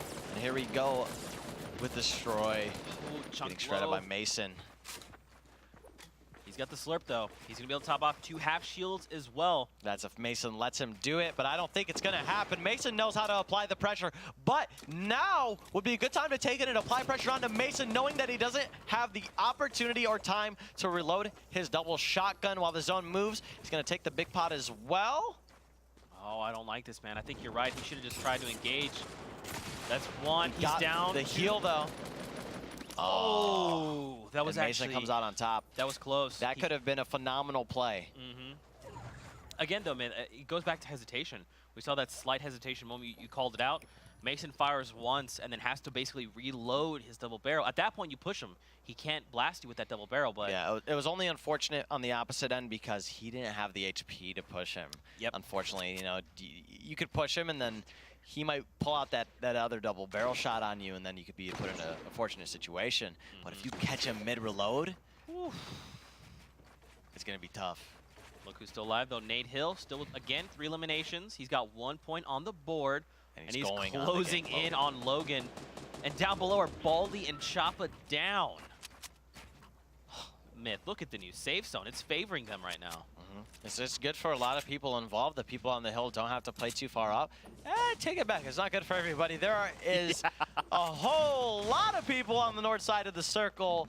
And let me tell you, that's not going to be the funnest time. Yeah, I mean, especially considering that a lot of these players have already fortified.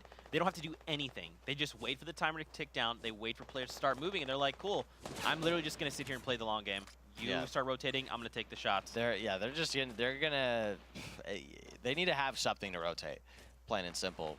Like I said, their rotation isn't going to be enjoyable at all with these people that are already in the circle. There's people already established. You know, people the likes of Tfue with the sniper, they're going to be waiting for you to come through the circle. Man, Mason's still moving around here. Now, what's interesting, he's kind of like on the edge of Loot Lake, so his rotation isn't that bad, because keep in mind, if you don't know, the storm closes slower the closer it is to that safe zone. He's going to have a lot of extra time getting safely in there. But you still have the likes of like Shivzy, Go School, Nikiski, who are on the edge there. Even Kiwis is close by Loot Late, so Mason's going to have a tough time rotating over. Tfue, man, he's just chilling, doing what Tfue does, just very simple build, trying to find information, gather up where players are. As we see people from that north side starting to use their means of, you know, rotational mobility, because they know that that's a difficult rotation, that it's not an easy way to get in. And if they want to have some sort of longevity into the game, they need to do that. But Wild here is taking advantage of the fact that everyone's already gone. So Yeah. just making his way in, slowly but surely. I mean, look at all these builds that just exist. He just follows up. They're all gone. Just keep going, Wilds. It's smart, though. He's not even overbuilding. Just one ramp, one wall. Am I okay? Do I see anyone? And he's going to have that rift to go for the next circle. If it shifts onto the hill, that's going to be the time to use it. Nate Hill in the same position that we left him off with the next time. Those are people underneath them. People are just really trying to get these eliminations in now. Gank, Logan goes down to chop it down. Nate Hill's just sitting here trying to apply some pressure. And again, man, he hasn't really expended too much, like as far as resources. Obviously, quite a bit of ammo, just trying to apply a little bit of pressure. But all in all, he's pretty safe right now. He's not too far from the current safe zone. But Nate Hill with 336 materials, Zeke. That is something to be worried about. Yeah. That is something to be worried about when 37 people remain in the circle. I mean, look at the top right of the mini-map right now. Look how many players are already within the safe zone. Look how many still need to get there. I mean, because some of that new safe zone is within the storm circle, you only have so much effective play space. So you're going to have players coming in from basically only 2 angles. And look how many guys have already posted up. They're fortified. They're ready to go. They're like, hey, everyone, come on. Funnel in. Look at that. Just the congestion happening. Still 37 players left alive, Myth. 10 seconds left to go till the circle starts moving. And then we'll get into the fun. Tfue, one of those players that needs to rotate into the circle. Not an insane rotation that he needs to make. It's not too far, so he's going to try to find some of these picks or some of these eliminations as people need, the people that are more worried about the rotations, try to move in. Heavy sniper rifle, not connecting. We got Harry on 3 eliminations. Phenomenal player. Trying to make his way through this build, trying to eliminate this opponent if he can. Myth, it's go time. Storm's moving. It's going to start funneling people in together. Everyone's starting to scramble a little bit. Tfue snipes Wild. You've got Nikiski, takes down Dimes. Ghost Fool takes down Jay Cuddy. Zate finding Horrify. Tfue sniping Nikiski as well. So Tfue sitting on 3 eliminations.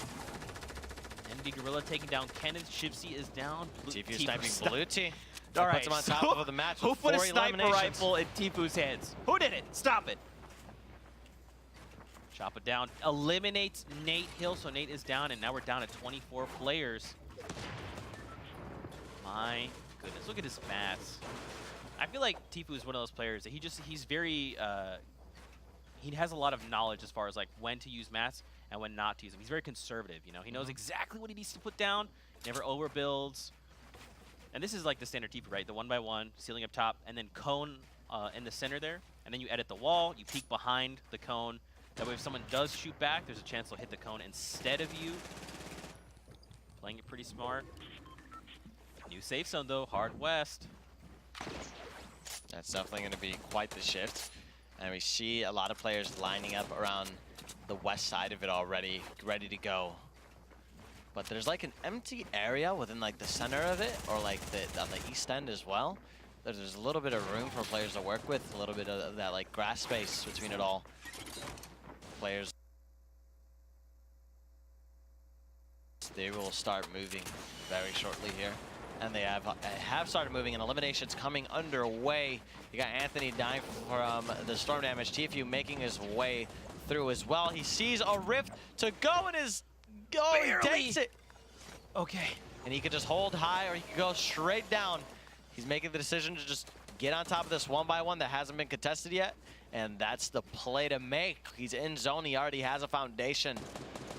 And now he owns high ground, essentially, over this other player that is trying to, obey Upshall. Yeah, but don't forget, he only had like 300 mats going into this. Somehow he must have found additional mats, because remember, he only had a little bit. Yeah. He's got plenty looking in to this. These must have been some of the snipes.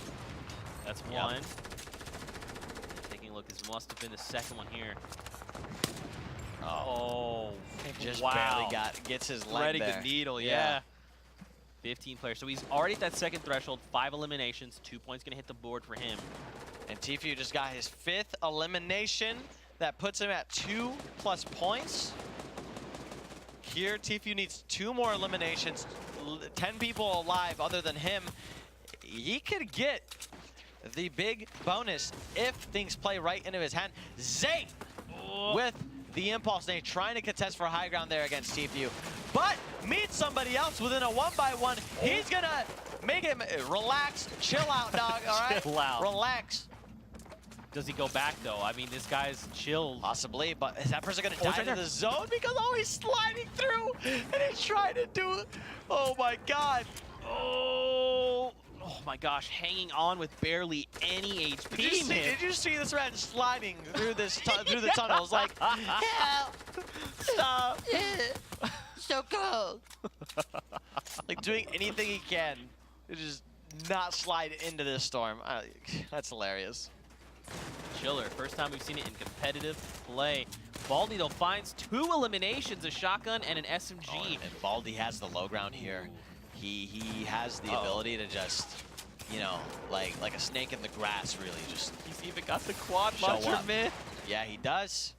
3 eliminations. Tfue's still up. Could we see him close out and get the rest of these some of these like eliminations to get him to 7 and possibly even take him over 7 and give him a big bonus? That is the question. Ooh, trying to line up shots.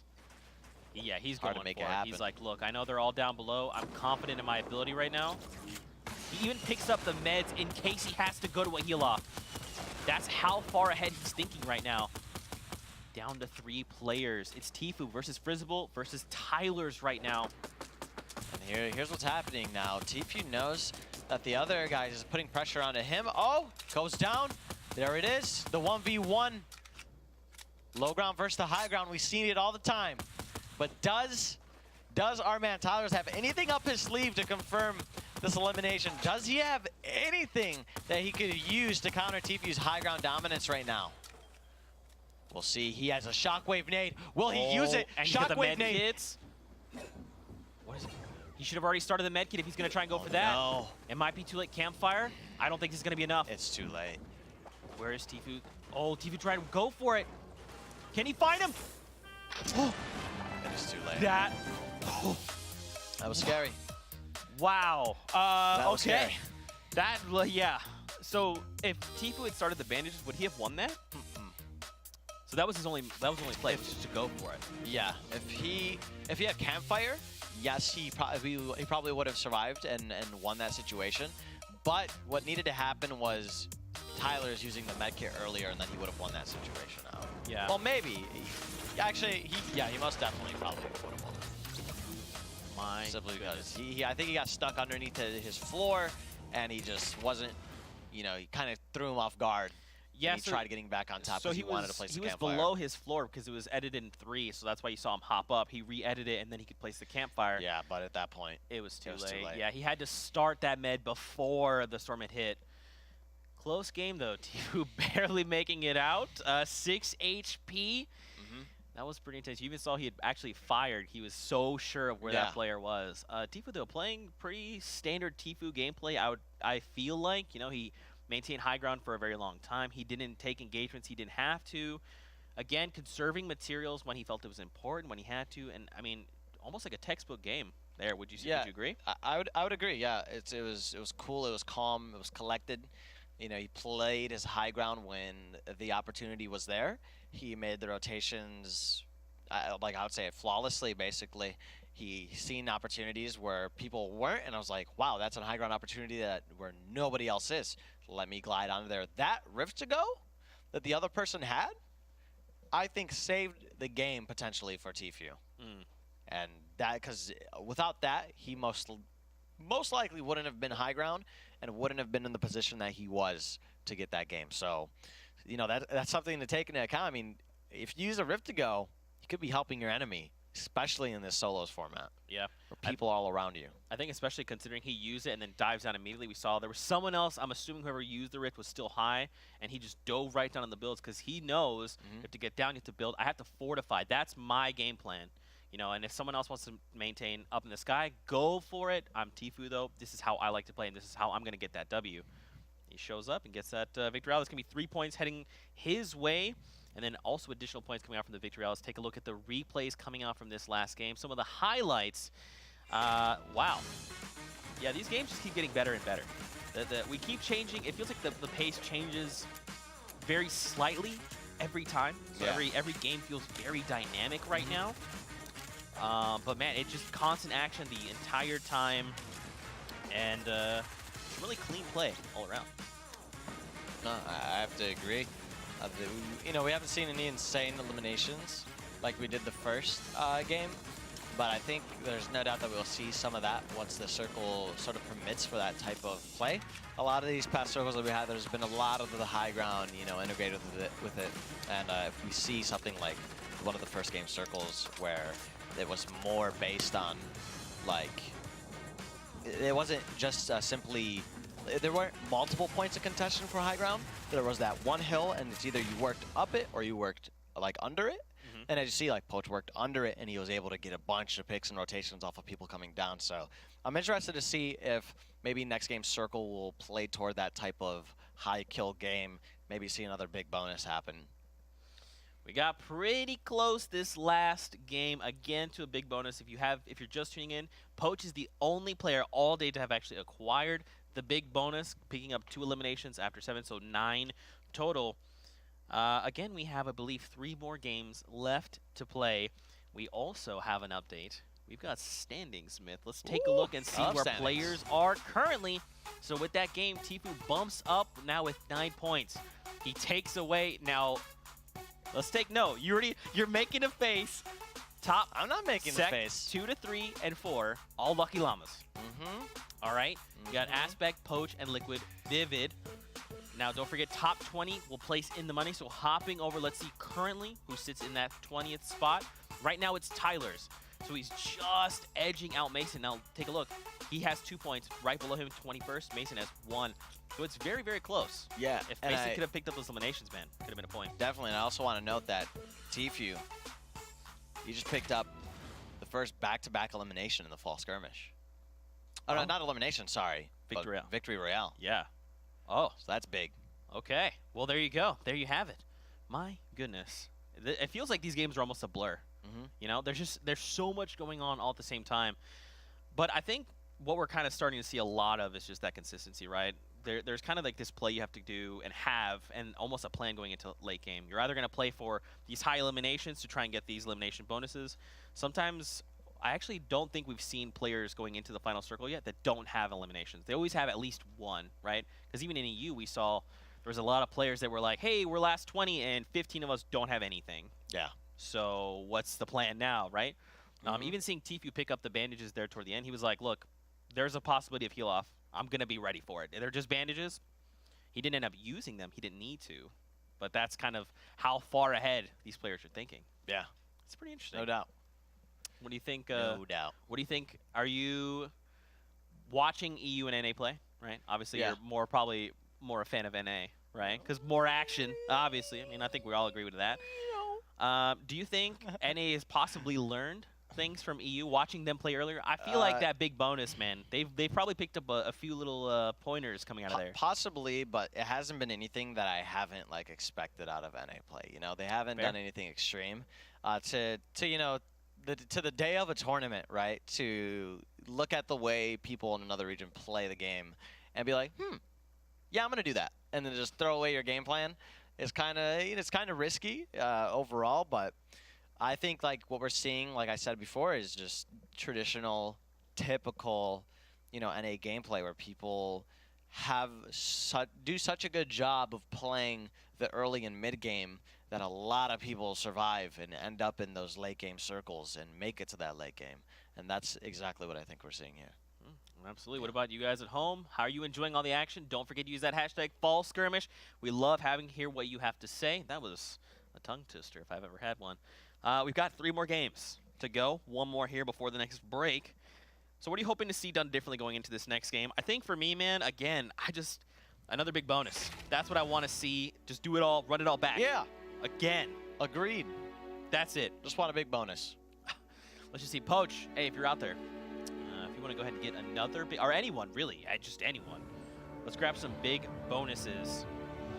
I actually think that would be kind of a cool story, is that Poach be the only player that got big bonuses. But then there's also like the other other side of the story that's like, oh wait, so many other players also got big bonuses. I would like that. Could go either way. Taking a look at the bus, it has launched. Got kind of like a lower side, heading upside toward Wailing Woods. And so again, the bus is launching kind of toward the lower half of the map. So if players are trying to get to things like Pleasant Park, Junction, Haunted Hills, they have to glide for much farther. But taking a look, Hogman is diving right toward Floating Island. He's like, look, Wailing Woods, man. I hear this is a pretty good spot. Let's take a look. That's true. That's right. And I mean, along with that, he looks up and sees 2, 3, 4 players. A lot of people floating with him. Yeah. So that's got to be a little bit intimidating. It doesn't seem like anyone's going for these chests on the bottom, which is what he seems to be going for. There's only the one. So here's the thing. He's got to be fast. Be fast. Okay. Yeah, and one thing that I think that is interesting while we have this angle up is, you know, there's players right now in Wailing that are doing things, collecting loot, getting materials, right? Already taking fights. While if you're to stretch further on a bus, you have less time to do all that. Right. Because they've already touched down. Exactly. So I think that's one thing about gliding and the meta that I don't think a lot of people put a you know, light on. But that's definitely something that impacts gameplay. Those 20, maybe 30 seconds. Wait a minute. Oh, it's there. I mean, that's Jumpman. That's symbolic. That's symbolic right there. The Lucky Llamas. All right, Jumpman. What is your reward here? It's a Chug Jug, Shockwaves, ammo. You got the Chiller. That's good. This time, that llama was not secretly a bush bandit. True. So that's good. All right. Okay. That is the second Lucky Llama. Also, within the day, we've seen we usually don't see Lucky Llamas in the Skirmish series, but Exhaust used up one of his boogies on Barton. Another one. How many boogies does he have? Okay, it was 3. Exhaust just getting punished right now. Barton's like, peek out. Let me see, throw the boogie. There you go. Oh, the clean headshot. It just takes it home. There you go. Now Risky is all his. He can use those metal cars, farm up a bunch of metal, and he's currently in the safe zone. So watching that mini-map, you got players rotating from down south over to Haunted Hills, though. So this is the castle above Haunted Hills. Yep. We have Jared FPS, Chica Live, Sen Aspect. So I actually started dropping at this place because I wanted to see what it offered in terms of gameplay, mat count, equipment, and stuff like that. So this is not ideal for all 3 of these players. Having 3 people on top of here is going to be a real issue for these players coming into mid and late game. Even if Sen Aspect comes out here, eliminates Chica, eliminates Jared, he's still going to be put in a position, material-wise, oh, nice email. He's still going to be put in a position where he is going to be struggling for materials in the late game. But Andu excels in his replay here. Super aggressive play. Gonna go ahead and eliminate JT there. Zoof and also finding an elimination. Yep. On to Zoof. Zoof is relaxed and has lots of meds to just go ahead and get back to full health here. He's gonna be walking out of there with those bandages 2 and 1 Hita bodies, and Nibs are also just hanging out on this house, looking toward an engagement, but your body says, could have the house. Good. Yeah, I'm gonna try and see if there's any additional loot, which there's not. Oh! Wait! Nibs finds an angle on him. What angle? What? What did I just see? Okay. Was that through the window on the first floor? No. Whoa, I think he shot it through the, so you know how like that house has the broken ceiling? that broken ceiling? Yeah. You think he I think he went outside. Yes. Wait. He did. Oh wait, no, it's down. It's even lower than that. No. Yeah, that's the broken. But it was the broken ceiling from the first floor. Yes. Man. Yes. Wow. Shout out to Nibs. Okay then. All right. That is the dopest snipe we've seen today. Definitely. Wow. Now Nibs is probably feeling pretty good. He's like, yeah, what's up? Over to Raise Fire, though, in Shifty Shafts. He's got 1 elimination already. There's a player close by. Can't tell who it is just yet. But he's looking okay. He's got some good mats. Got the grenade launcher looking great. Plenty of ammo. Even the minis. 95 HP, so there's probably like a mushroom somewhere close by that he can use to just get that clean 100. Most definitely. Med kit. And it doesn't seem like these players are going to be taking an engagement at all anytime soon. I think they're both just, yeah, head C. He rotated out of Shifty. So Ray's just going to go ahead and prioritize farming here, get his mats up. He has an elimination. 75 players remaining. And as the circle rotates, he's just going to take it easy basically here and just make it so his mid game is set up for him and allows him and sets himself up to make an elimination happen. Look at this current safe zone. You like to see it. Take a look at how many people are currently in things like Retail Row. You've got Wailing Woods is currently a hotspot. Lazy Links looks like you got to see players near that corrupted zone. I mean, even take a look down south near Gus, right? Paradise Palms, these are still places people have to rotate up from. I mean, near Lucky Landing, there is an engagement happening on the very edge of the map. Yeah? And you're probably wondering, is that worth it? It's probably time to go. Need to get Are they legit off the map? Yeah, they're right on the edge right there. Oh, man. But now over to Jay Cuddy in Tilted Towers. One elimination. Up top is Excels. Excel's being real brave right now. Yeah. Just drinking a half shield out in the open. Yeah. You know, that in a situation like that, I ain't trying to conserve no mats. I'm good. Yeah. I will put up a 1x1.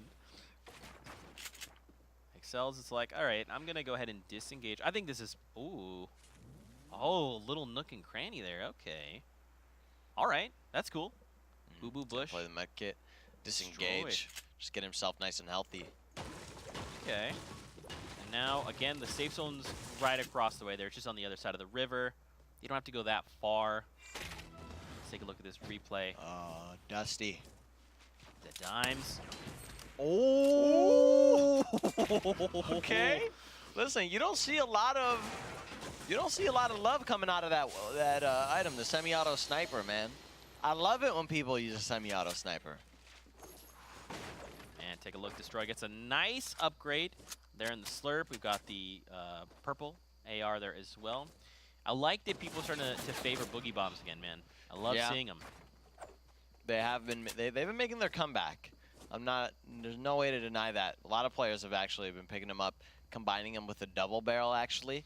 So late game, you just if you nail somebody with that, you got yourself a free elimination. That's what that is. Destroy getting over this hill. Now there are two players on the other Jay side. Cuddy. Now here's the thing. Excel is super low. He's gonna start healing. No.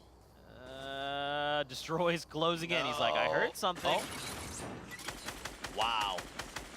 Just keep him from healing. There you go. Apply the pressure. And now Destroy just sits here. He's like, well, the safe zone's like right behind me. Excels, I would like to eliminate you, if you could please. Oh, he's actually opting to just bail. Yeah. So to be fair, he probably doesn't know exactly how low Excels is. He knows that Excel's got the elimination.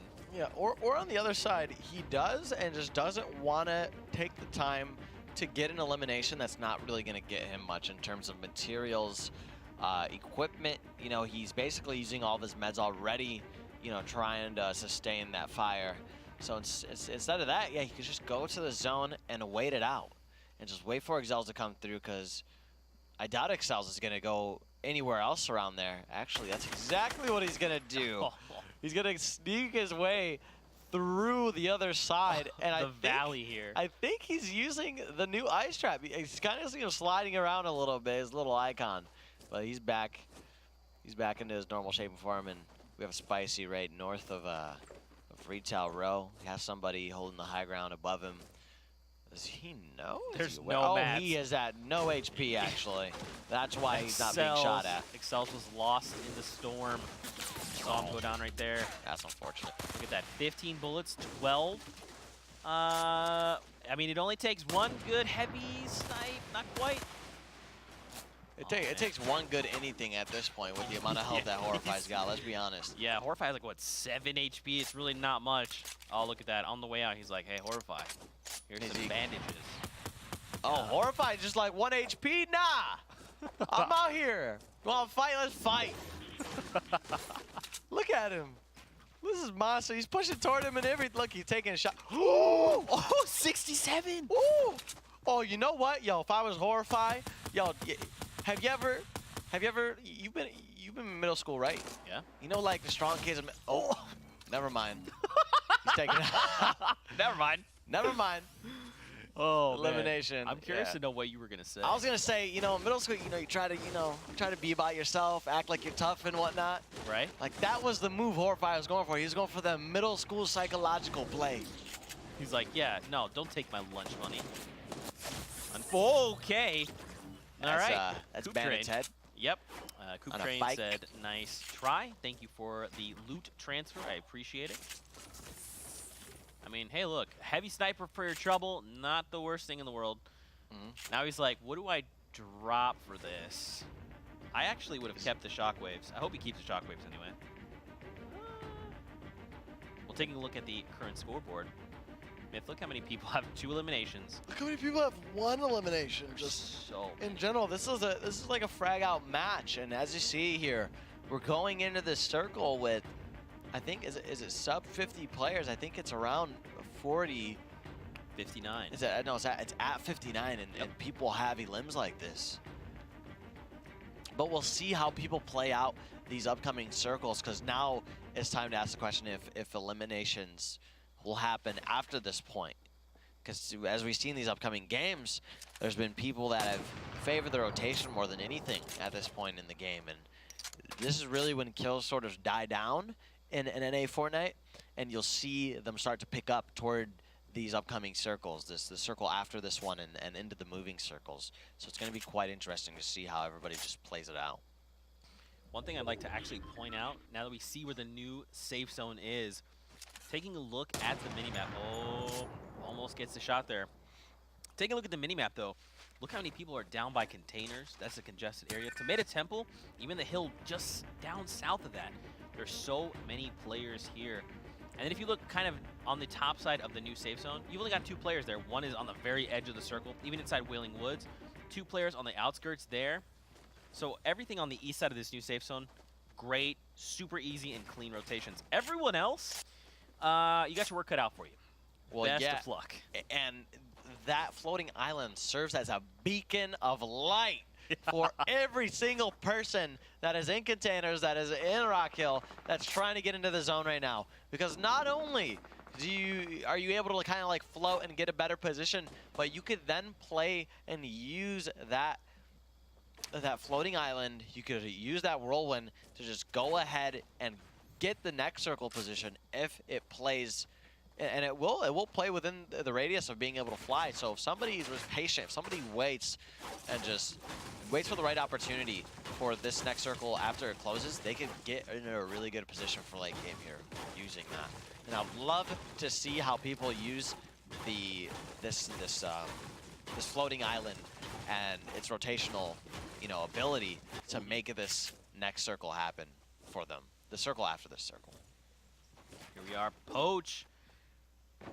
The people's champion, if you will. Yeah, a little bit of a rough game coming into late game with 400 mats, like total basically, and that's a rough situation to be in. And again, man, there's just so many people here with 2 eliminations across the board, 1 eliminations across the board. So there is a lot of action happening. It's just spread out everywhere.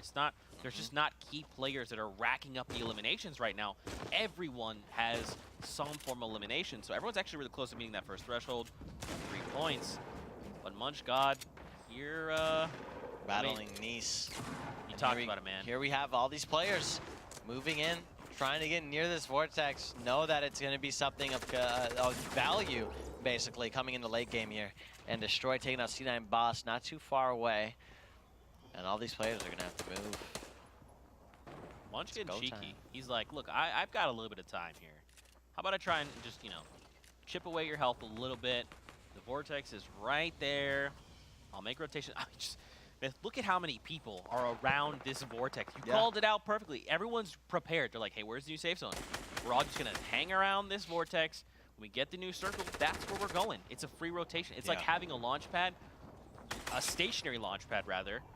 Now the important thing is, like you talked about, there's also a ton of other people that are like, oh yeah, no, you go up first. Exactly. You go up first. That's a point that I was just gonna bring up, and basically thinking with that. Let's check out this replay first before I get into that note. Sen aspect. Oh, All right. beautiful shot with the heavy, but there's gonna be two types of people here. There's gonna be people that take that rotation early. There's gonna be people that take that rotation late with the Vortex. And I think the right decision overall is if you can take it late, especially if it's overwhelming, you'll be able to contest high ground if you can. But I mean, at the end of the day, like, look at that. Knox The amount of takes fire. off. Fulmer Fulmer's taken out. off. Again, just watch that top right of your mini-map right there. Look just how many people are flowing around in the Vortex, how many people are close together right now. Hysteria getting taken down. Fulmer, who just took off, eliminates Puget Orange.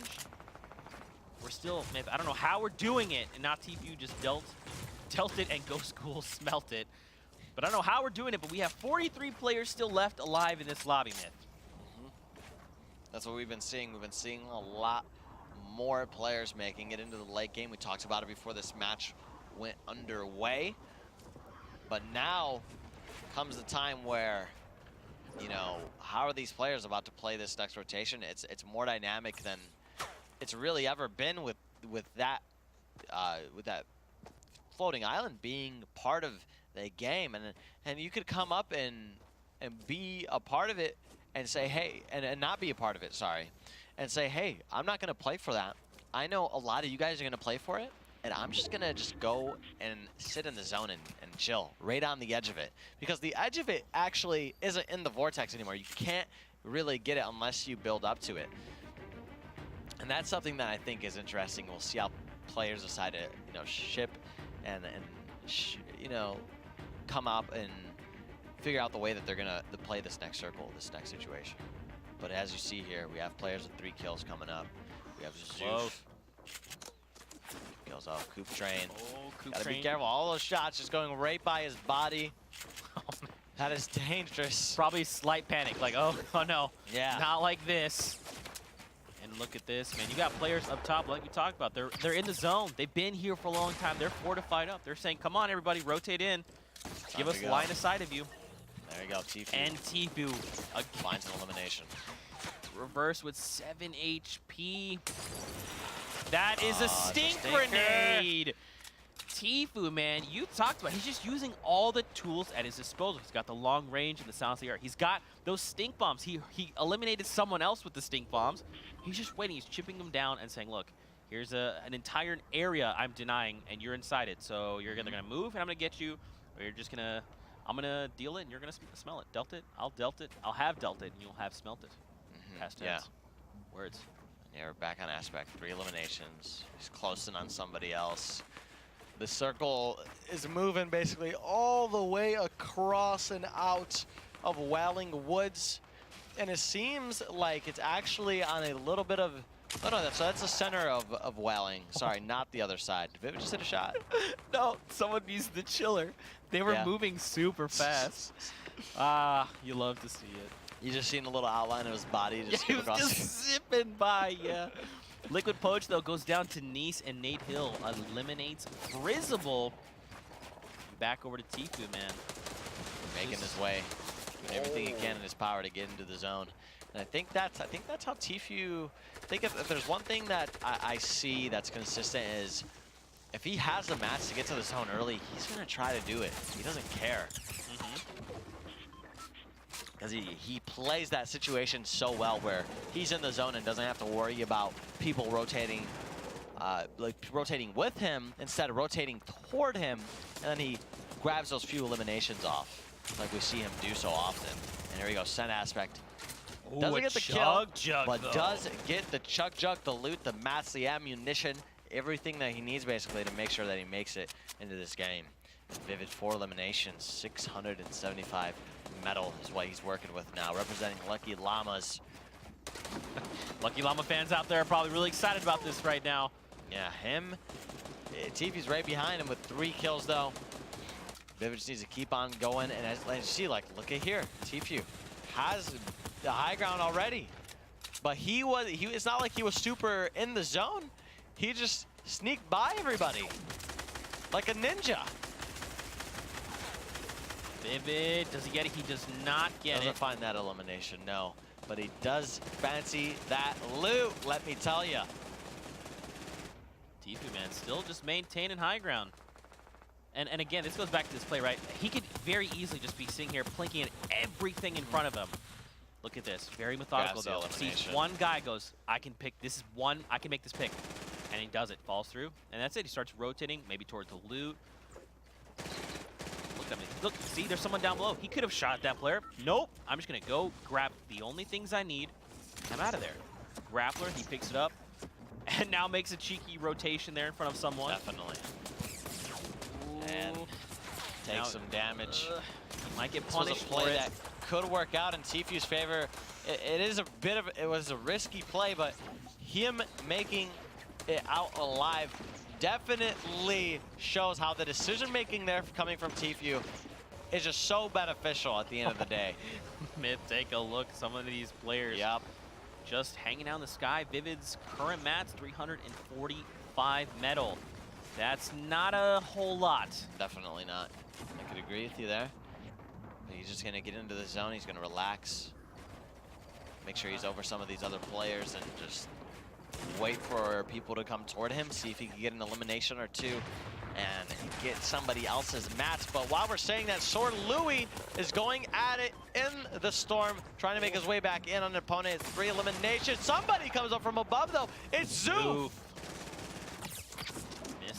So it seems, to my knowledge, I might be wrong here, but Zoof seems to have the high ground here. He's pretty healthy on HP.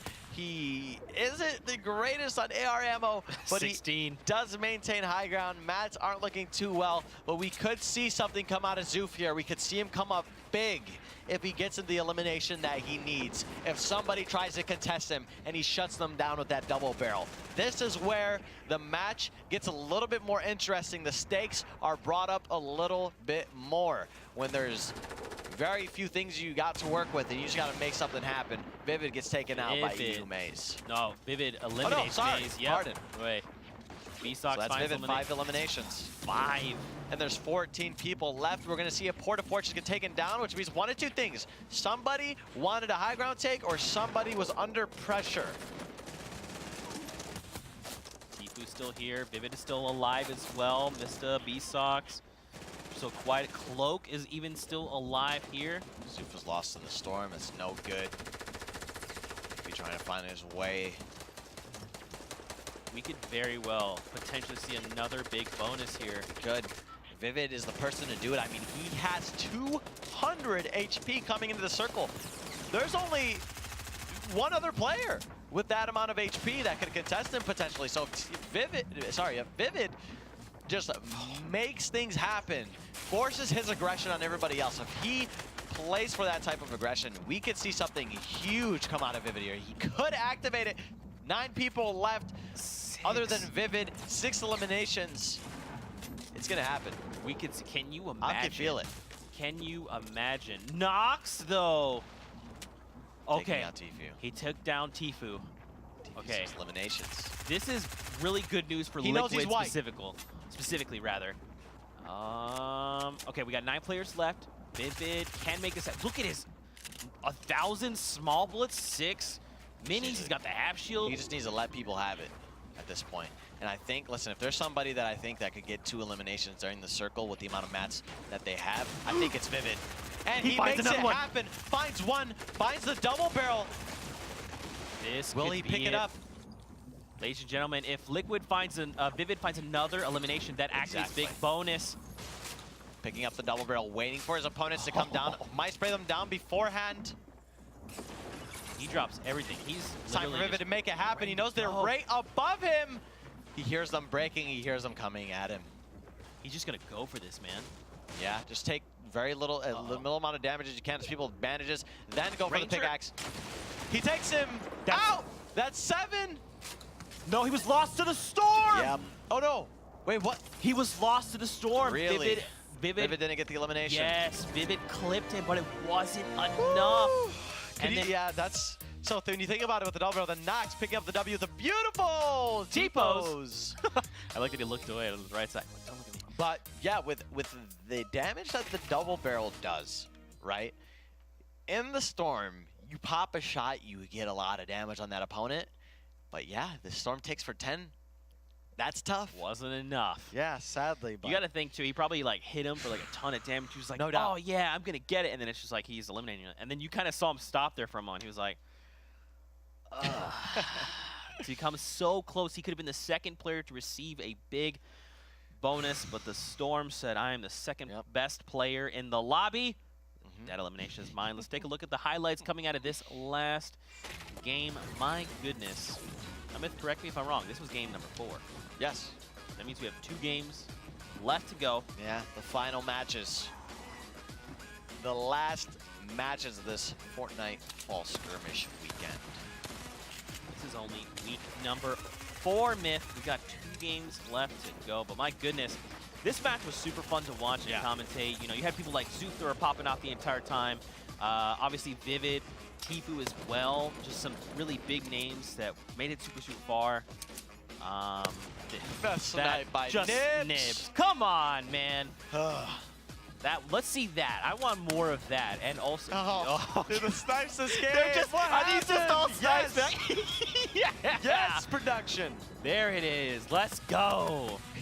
But again, man, in this, going back to Tfue for just a moment, again, utilizing all the tools at his disposal. This is something you touched on. Just knowing what tools you have available to you and maximizing their efficiency. Yeah, and then at the same time, not getting tunneled by your tools or the rotation, but being in control of both, taking advantage of both, and just moving forward with both of them and using them both to their potential. I think that's what Tfue has going for him. He knows what he has, what are the limits, and he always has his eye on the map. Map awareness, high, and he knows what he could take and what he can't. That's right, man. Very skilled player there coming out of Tfue. I mean, again, I kind of talked about it a little bit, but he's just constantly calculating. No, he's always kind of going, okay, what do I need to do?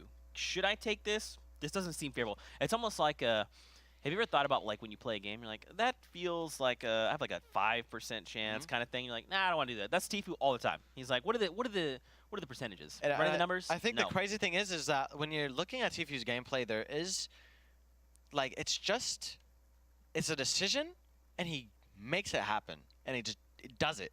He figures it out. He figures out what he wants to do, and then just plays it up. And that's what I think is a strength between really good players like Poach, Tfue, Vivid, is that they have a plan and they commit to that plan and they execute, and that is huge. And that also plays into their confidence, right? Like you talked about, these 3 players, Vivid, Poach, and Tfue, once they make these decisions, there is no second guessing, like, was this the right play? No, they just go full send, and they're like, this is what I'm doing, and I'm going to play this out, whatever happens. Doesn't matter, but this is my decision. I'm going in. And it lends itself to some pretty incredible gameplay. But, Myth, before we go to break, we have standings. Let's see where players are at after game number 4 on the day. Tfue, look at this. He's just climbing up the ranks. I mean, Rift Raiders are probably very excited about this. 12 points for him. Aspect, Liquid, Vivid, and Poach right behind him, though. Now, there is kind of a point disparity between second and first place, right, in the 4 points. But again, that's just one stellar game. Then any of these guys could jump up. And obviously, don't forget, it's only top 20 that place in the money, so we'll hop over. Hogman, currently in 20th place, nudges out Amaze. Even the likes of Saul, Baldy, and Miss Dung. So there's quite a few. Even the likes of Cloak are not that far from placing. Still have 2 games left to go, man. This is still anyone's game. It takes one stellar game, one big bonus activation, even getting up, let's say, 10 eliminations in a single game. That could be 9 points that hit the board, and you're right behind Tfue suddenly. No doubt. Any, oh, actually, we've got a replay coming up. Let's take a look at it. Okay. Yeah, let's do it. Check this out. So this is that moment. Watch Vivid's play. One shot, misses the second. Ranger goes down, and then Vivid is just like, no. He probably... Yeah, it was done at that point. There's nothing he could have done. And you could tell for like one glimpse, he was moving. He was like, got it. And then he kind of watched the kill feed and was like, Okay. It was, darn you, Storm. You're so strong. Yeah. My goodness. But with that, ladies and gentlemen, don't forget to use that hashtag. We love hearing what you have to say. We hope you've been enjoying all the action. Let us know what you think of the big bonus format. What would you like to see done differently? And obviously, let's talk about Myth. He's provided so much insight coming into these games. It's been super fun casting with you, man. But any final word before we take a break? Not really. There you go. I'm ready for a break. Let's go. Ready for a break. Let's go. Hopefully, well, actually, before, I want to see big bonus these next 2 games. That's it. That's it. Big bonus. That is what we leave it on. Don't go anywhere. We'll be back in 5. See you soon.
welcome back, ladies and gentlemen. We are back with the Fall Skirmish. As always, I'm Zeke, and this week we are joined by TSM Myth.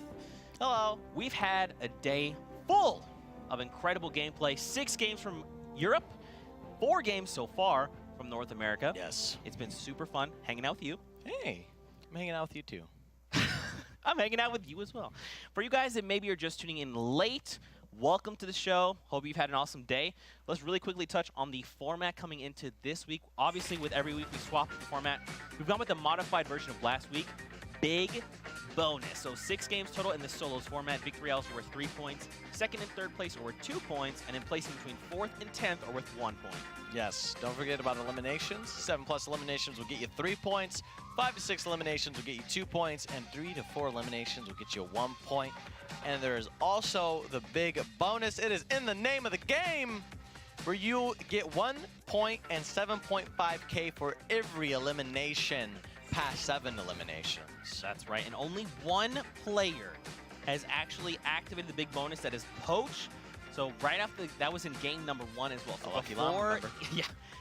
Before even placing in top 20, Poach walks away with 15K. So, you know, he's probably feeling pretty good. There's a lot at stake here. Not only the prize money, obviously the club points as well. And we should also, I guess, touch on standings probably going into the last 2 games of EU. North America. Hi, how's it going? We'll really quickly touch on standings. So again, Tfue right at the top, 12 points, maintaining his lead. Now, LuckyLamas, you guys have 3 members in top 5. You're probably pretty excited about that. Oh, yeah. Oh, yeah. Oh, yeah. Oh, yeah. And don't forget, it's the top 20 competitors that place in the money. So right now, Hogman sitting comfortably in that 20th spot, but Amaze, Salt, Baldy, etc. not too far behind him. Now, with all that being said, Myth, we're going to hop into the final 2 games of the day. What do you think so far? I think so far it's been a great show. Just plain and simple. I think a lot. I do see the differences between EU and NA gameplay as we've gone deeper into these matches. Yeah. And overall, I really want it to end with like a bang. You know, like the last game, I want to have like 2 people with big bonus. Big bonus. Yeah, dude, that or would something actually be crazy cool. like that, or match 5. Speaking of it. Speaking of it, here we go. We are hopping in. Ladies and gentlemen, obviously don't forget to use that hashtag Fall Skirmish. We love hearing from you guys and talk about the format. What have you enjoyed? What do you wish to see differently going into next week? But here we go. Battle Bus is launching. So now I think one of the things we've kind of identified, obviously, right, are some of the good key hotspots. Pleasant Park, Tilted Towers, Wailing Woods, and even things like Paradise Palms and Retail Row. Currently, that's where we're seeing a lot of the players go. We typically see, what, like 6, 7 players out in Tilted. In Wailing, we see upwards of 8 just because, you know, there's a lot of play space up there. You got risky reels to go to. You've got the houses near there. You can go inside Wailing Woods, inside the cabins there, and then obviously the floating island. So now we'll have to see. I'm curious to see how players adapt coming into these final 2 games, right? They're like, okay, we've played 4. We're all warmed up. We kind of roughly know what's going on as far as like placements. Now we just have to go all in and leave it all on the table, right? Yeah, no doubt with that. And you see like sort of like the same patterns like you said during the start of it, where, you know, you have somebody, you know, these cluster of people Wailing, Tilted, Pleasant, or even like, you know, Retail Row. And I think it's interesting to see, you know, the people that find that one drop alone. Like look at Yonder Yard, right? Yeah. Just one person there, and that's insane. You know, that's a drop that's insanely valuable. So I think something like that. You have Hesse coming up the north side of the map with drop all alone with 2 houses, but EU Dimes and Raisefire instantly getting into the action, both at around the same HP. I think maybe Dimes has like 9 more HP with that sliver of shield that he has, but Raze is gonna do his best. Double shotgun versus double AR. Yeah, that's trouble. That's but Dimes secures it. He was waiting for him to break that wall. And suddenly Dimes finds himself in a more favorable spot in that he gets an elimination, but health looking real low right now. Man, Definitely. check out Tilted Towers. Currently sitting on 7 people with 1 person not too far in the wings, but take a look at this replay from Lucky landing. Oh, there you go. So KU has been eliminated there. Dude, we're already kicking off game things with spray. the action. It's happening. Oh my God. Boss takes down Barton. And look, Exus is right across the way there inside Risky Reels. Risker isn't too far away either. There's a lot of action happening right here. We also get the new safe zone, so currently these players are within the safe zone. It's more north. Yes. And this is one of those circles where I personally feel like if somebody's going to redeem big bonus, this is it. This is it. Not the highs and lows, the high ground. There's nothing insane to play for necessarily. You know, you could play if it shifts toward one of these hills on the west side or on the east side, then you have a little bit of difficulty, but it's most likely going to end up right in that center, whether south of Lazy Links or just shift even north and stay on Lazy Links. And we're going to see a lot of really, really fun late game, and I'm actually very excited for this match. I think this will be the match that we see it come up again. It's going to happen. Bonus. Yeah. You think so? All right. Predictions have been made with you guys at home. Fall skirmish. Hit us with that hashtag. Do you agree? Do you hope this now? And if so, how many big bonuses? If you're right, I'm going to personally give you a high 5. But heading over to Lazy Links, we see 2 players here. Harrian's super low, 18 HP, and against the likes of Reverse. It's basically whoever gets their shotgun shot off, and Reverse does have the shotgun that basically plays the favor toward that longer engagement range compared to Harion's and his pump. But it's all about who's going to get the shot off. Oh! And Reverse plays the low ground phenomenally, taking advantage of the time that Harion is spending shooting his AR and making a peek happen where he would never expect. The replay from Boss against the likes of Risker. Can he get it? He Boss does. already had 3 eliminations with a medkit and minis. He has the grappler. He's just farming his mats now. And these, like, Boss's early game, I want to know, this is what needs to happen for the big bonus to happen. 3 kills early game. You're in a spot where you could farm all these materials. This is the solid position that Boss needs to be in. This is prime time Boss. That's right. Heading back over to Tilted, we see Dr. Lupo, Gang Logan, Mason is here. There's still 5 players left alive. Nox takes down Mista. They're in the kill feed. We saw it. And again, man, so I'm interested to see why we've seen a lot of slow play coming out of Tilted Towers. It feels like everyone's. We saw it a lot in EU as well. You know, people just playing that slow game. Well, yeah, we've seen it out of EU, but it's completely different in NA, like I've stated before, where you have players, it's not players contesting each other 24/7 and not gaining anything out of it. It's the slow play because players are just waiting for their mats to get up. They're just slowly farming. And compared to this, we have Wenda Bodies and Nibs basically fighting for this house here. And I think 2 people in the other house right next door as well. Oh no, it's just Cube Train. Okay. We saw, remember, Nibs get that snipe on Cube Train earlier. Probably looking for a little bit of revenge. And now in that kill feed, you can see top right, we've got the diamond immediately snaps toward him and is making the way over. Look at that. Cube Train's like, all right, I know you're here, I want Nibs. in on the fun. Yeah, you headshot me last game, okay? You got an angle. Now I want my revenge. He's got the splodes. 6 of them, Myth. He can open up this house. 6 clingers. Yeah, this is scary. This is scary because here's what's going to happen. Nibs is going to think he has 1, 2, maybe 3 max, right? But then once the 4th, 5th, 6th one start coming out, then you're going to be in a situation where it's like, okay, do I like one of them is going to hit him if he finds a position to just well him with them. I actually like that. So in most situations, he would have edited his roof right there and just start throwing them down. He edits the roof, and then immediately Nibs is like, nope, I don't know what's going on. I don't like it, and disengages. And now Coop Train's just getting more information. Just playing it slow. Sure, man, move around the house. I'm not using anything. I'm not really using that many mats. Also farming up mats while he's breaking the house, replacing his own, placing his own floors and things like that. Yeah, now we have Someone's another challenger coming in. Yeah, who is that? Back over to Tilted, though. Mason. Mason v. Dr. Lupo. Oh, he clips Dr. Lupo. It's Game Sager. Okay, so Game Sager looking to join in on the fun, Myth. Coop still. I mean, look, he's so confident. He's going to stop and pick up this chest. Rift to go. Okay. Silenced AR as well. All stuff that's worth it. Game Sager still just down below. He's like, yep, I hear you up top. I'm going to keep quiet. That was a weird position for Coop Chain to be in, because I think what's going through Coop Chain's mind right now is, hey, I want to get these clingers out of my inventory, but I want to get a kill for doing so. Right. I want to get an elimination for doing so, because I want to get this Rift to go and use it. But if I could use these clingers correctly, I could get something good out of it. And that's what I think we're going to see here coming out of Coop Train. Goes for that high ground, gets the shot. Oh, man. Here's the thing. He has high.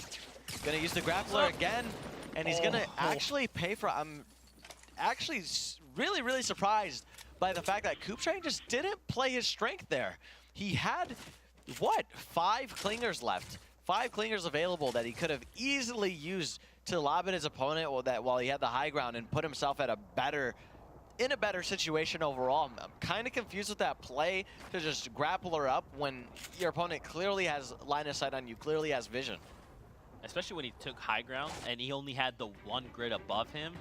At that point, just bail. Just use the grappler, go back across either the building or just fall down, reassess. Because remember, there was that other player in Game Sager who was close by. And it looks like someone else, taking a look at the minimap, someone else is joining in on Pleasant Park. But man, we've got 67 players left here, and now everyone is trying to utilize Floating Island. Did you know that the community has dubbed the cube Kevin? This is Kevin's Kingdom. Yeah, Kevin's Kingdom. Kevin's Kingdom. I've heard that before. It's a cute little kingdom. Cute little kingdom. Science here we are.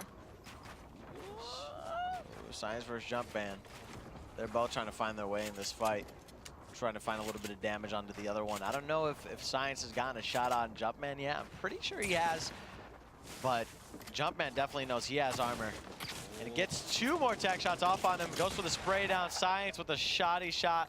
Not going to deal a significant amount of damage. Didn't necessarily hit him right on. And that range of engagement definitely isn't. Oh, it's Boss. Boss floating around the island. Hey, what's going on up here, guys? How you guys doing? I want to fight. I like that he used the slurp like right off the bat, and now it's almost like a ticking time bomb, right? Jumpman's just waiting so long. Science is just topping off on shields. He snaps back, doesn't no repercussions here. Now obviously Boss joins in as well, but he's got all this. He got all that extra shield. He's whipping out the pickaxe in front of Boss. No. Oh no. Wow, Boss showing and representing Dusty Dog, saying, boys, this is pickaxe. Good for Boss. Yeah. Let me tell you, I don't know what Boss's current standings are in the tournament, but he is building up the momentum to just become a force in this late game. I mean, 1.5k mats, if he gets another elimination, if he finds somebody else to eliminate and it gets their materials, he's going to be in such a strong position. You see somebody floating up above him, but there's the overall elimination scoreboard. You can see exactly who's where, how much HP, how far they are away from the storm, and that's going to be interesting to see this in this next upcoming circle. And he sees a few people underneath him. He's going to just go for a nice little safe area. Over near Tomato, I like that. Something interesting about Boss, he's currently 66th on the leaderboard. So if he has a stellar game, man, he could find himself suddenly in the top 20. We'll have to see how that develops going forward. But Pupper, man, he's here against Bubba Boosh. Boo Boo Bush. Boo Boo Babush. Now I'm just making up funny ways to say it. Now, here's the thing, man. Storm's only taking for, it looks like 2 now. Does Pupper have rockets? Is that what I seen? Does he have a GL? I don't think so. Or was that mistaken? Or am I playing tricks on me? Oh, no, he does. It does. Yeah, like at this point. Just rocket the whole thing? Yeah, disengage. Try to play underneath this guy and just let him have it. You know he's low. You know he's ticking. You haven't heard him heal yet. Yeah, he's just kind of like wasting mats here.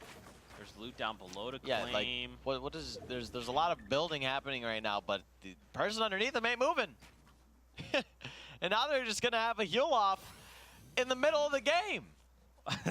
What? They're like, is it late game yet? Initiate heal No, off. it's the wrong time of the game for this, boys. One of you guys has got to go. And here it happens. Pupper decides that he wants to just wait till Babouche does it. They're fighting But for a long time, there's man. no aggression from the person that's supposed to be the aggressor. Man, yeah, I don't like. I mean, again, he's got the rocket. And here we go. And it puts Babouche in this. Oh man, see, and now This is not Babouche working. has the high ground now, and Pupper on the low. Babouche, it wants it though. He has no heals. And guess what? He's gonna lose the elimination to the Storm. JK, Babouche is coming through. He's trying to get the meds. Oh, not fast enough. 54th is his current placement there. Man, that was not worth it. That was more than not worth it. That was like, I don't know what I watched. You remember what I talked about earlier? Like, this is Fortnite. That ain't Fortnite. That's the complete opposite. I don't know what just happened.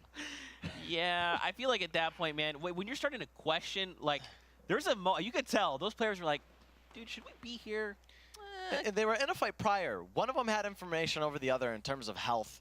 And I think that person was Pupper, and he definitely could have played that situation out better. But on and off to Tfue here, rocking a 2-3 loadout. And what that means basically he's rocking 3 utility, 2 actual weapons. So he has a grappler, minis, grenades, and then AR shotgun. And we'll see how he plays up this situation. He's just staying in the center of that circle, hoping that the zone comes toward him. As you see, he's top of the leaderboard right now. So coming into these next few games, it's going to be, you know, critical for him to hold that position. Aspect, if he's still alive this game, he's probably trying to just come up and do the best he can. Yep, he is alive. He is well and in the zone as well. So as you see there, he's on the bottom left side of the circle next to Blue T and Hogman. Something I really appreciate about where everyone is right now, Tfue currently sitting dead center of that new safe zone. He's in a great position right now. Landjock holding onto that quad launcher. I would love to see some quad launcher gameplay right now in this competitive environment. Come on, please, Landjock. Just do it. I'll just lug him. Dude, Just let him yeah, have why it. not? Just fire him straight up. Open up your ceiling, fire him Can you straight imagine? up. Can you genuinely imagine? You think Just that, start you mortaring think that could people? actually work? Yeah, oh yeah. Yeah. It just takes a long time. It takes like 5 or 6 seconds for them to turn around, but he could totally do that. Can you imagine on a rotation, he just lugs up 3? Oh, He just boom, boom, boom. that would 3 actually be eliminations. sick. Sir Demetrius here, though, trying to close in on someone. Tfue, again, just chilling. Dead center of this new safe zone. Again, man, he's just not doing anything he doesn't have to do. Just continually gathering information, taking his time. We see Hysteria pick up an elimination there on Dusty. So Boss still alive in this. 4 eliminations. Over to Here we go. Aspect. A Lucky Llama. Represent. 48 players left in the current lobby, Myth. We also get a new safe zone. And I believe actually Tfue is not that far from this current. No, not at all. If zone. anything, it seemed I think he might be in it. Or Not he's like on 100% the sure. edge or something like that, yeah. But Aspect we've seen had 0 eliminations, but a very, very good amount of mats. Oh, he finds an elimination on Boss of all people. Really? We saw Boss having a stellar start, but Tfue said, listen, man, I need to shut you down. I'm sorry. Oh, I like the quick edit. He comes back out and he says, look, I see you grappling. Let's take some shots. Now, this is his build, right? Yeah, okay. Oh, I believe that was the quad launcher. Oh, it is. Oh, it is. It just makes a very love to see it. distinct sound. There it is. It's Yeah. Vivid. All right, Vivid, start. Just arc them Letting up. it Look happen. up. Look up. Vivid. Yeah, more. Dude, I love these things. They're so cool. Now just lob one up. Just see what happens. I think they do a really good job at taking out somebody's base if it's like newly built, right? If somebody's in that 1x1, stacked high, You know, you don't have to wait forever to basically get it out, and it's precise. You have control over it. Right. But Tfue finding himself in a situation that might not be favorable here in a couple of seconds if anybody else notices that the amount of pressure is put on him, and you see it, and I mean, that might have been Vivid's quad launcher, to be honest. I wouldn't be surprised, but rockets are being That's Gorilla thrown in this area. right across the way, right in front. Misses the grappler. Now he's got that low ground. He's just trying to make people forget that he even exists there. Right. That's vital to Tfue's next plan, because he has the low ground here, and he definitely just wants to, make him forget and then make a rotation. He's so good at finding these windows to rotate when no one is going to retaliate. And he's in the middle. He's in the middle of everyone right now. And with the zone about to close in, I mean, that's the time you want to do it while the people are moving inward, right? Don't forget, Hogman currently in 20th. He is the 20th spot player right now, looking to make some stuff happen. Aspect as well, currently top 5. Again, we're finding ourselves in a top 36. These are competitive games. Oh, yeah. And Hesse, 3 eliminations, has 200 HP. Just going to note that out there, because that is pretty insane. That's pretty big to have this much HP at this point in the game. That's not what everybody has. Look at the loadout, Myth. Yeah, definitely a lot of opportunity for him here. He has the mat count as well. There's nothing stopping him back, really, other than somebody maybe built up in a base. Using Stink in that situation to get the pressure off of that guy, that's understandable. He just wants to get into this rotation. He just wants to get into the zone. But that person's not quitting. He's not stopping the pressure. He's not letting off the gas pedal.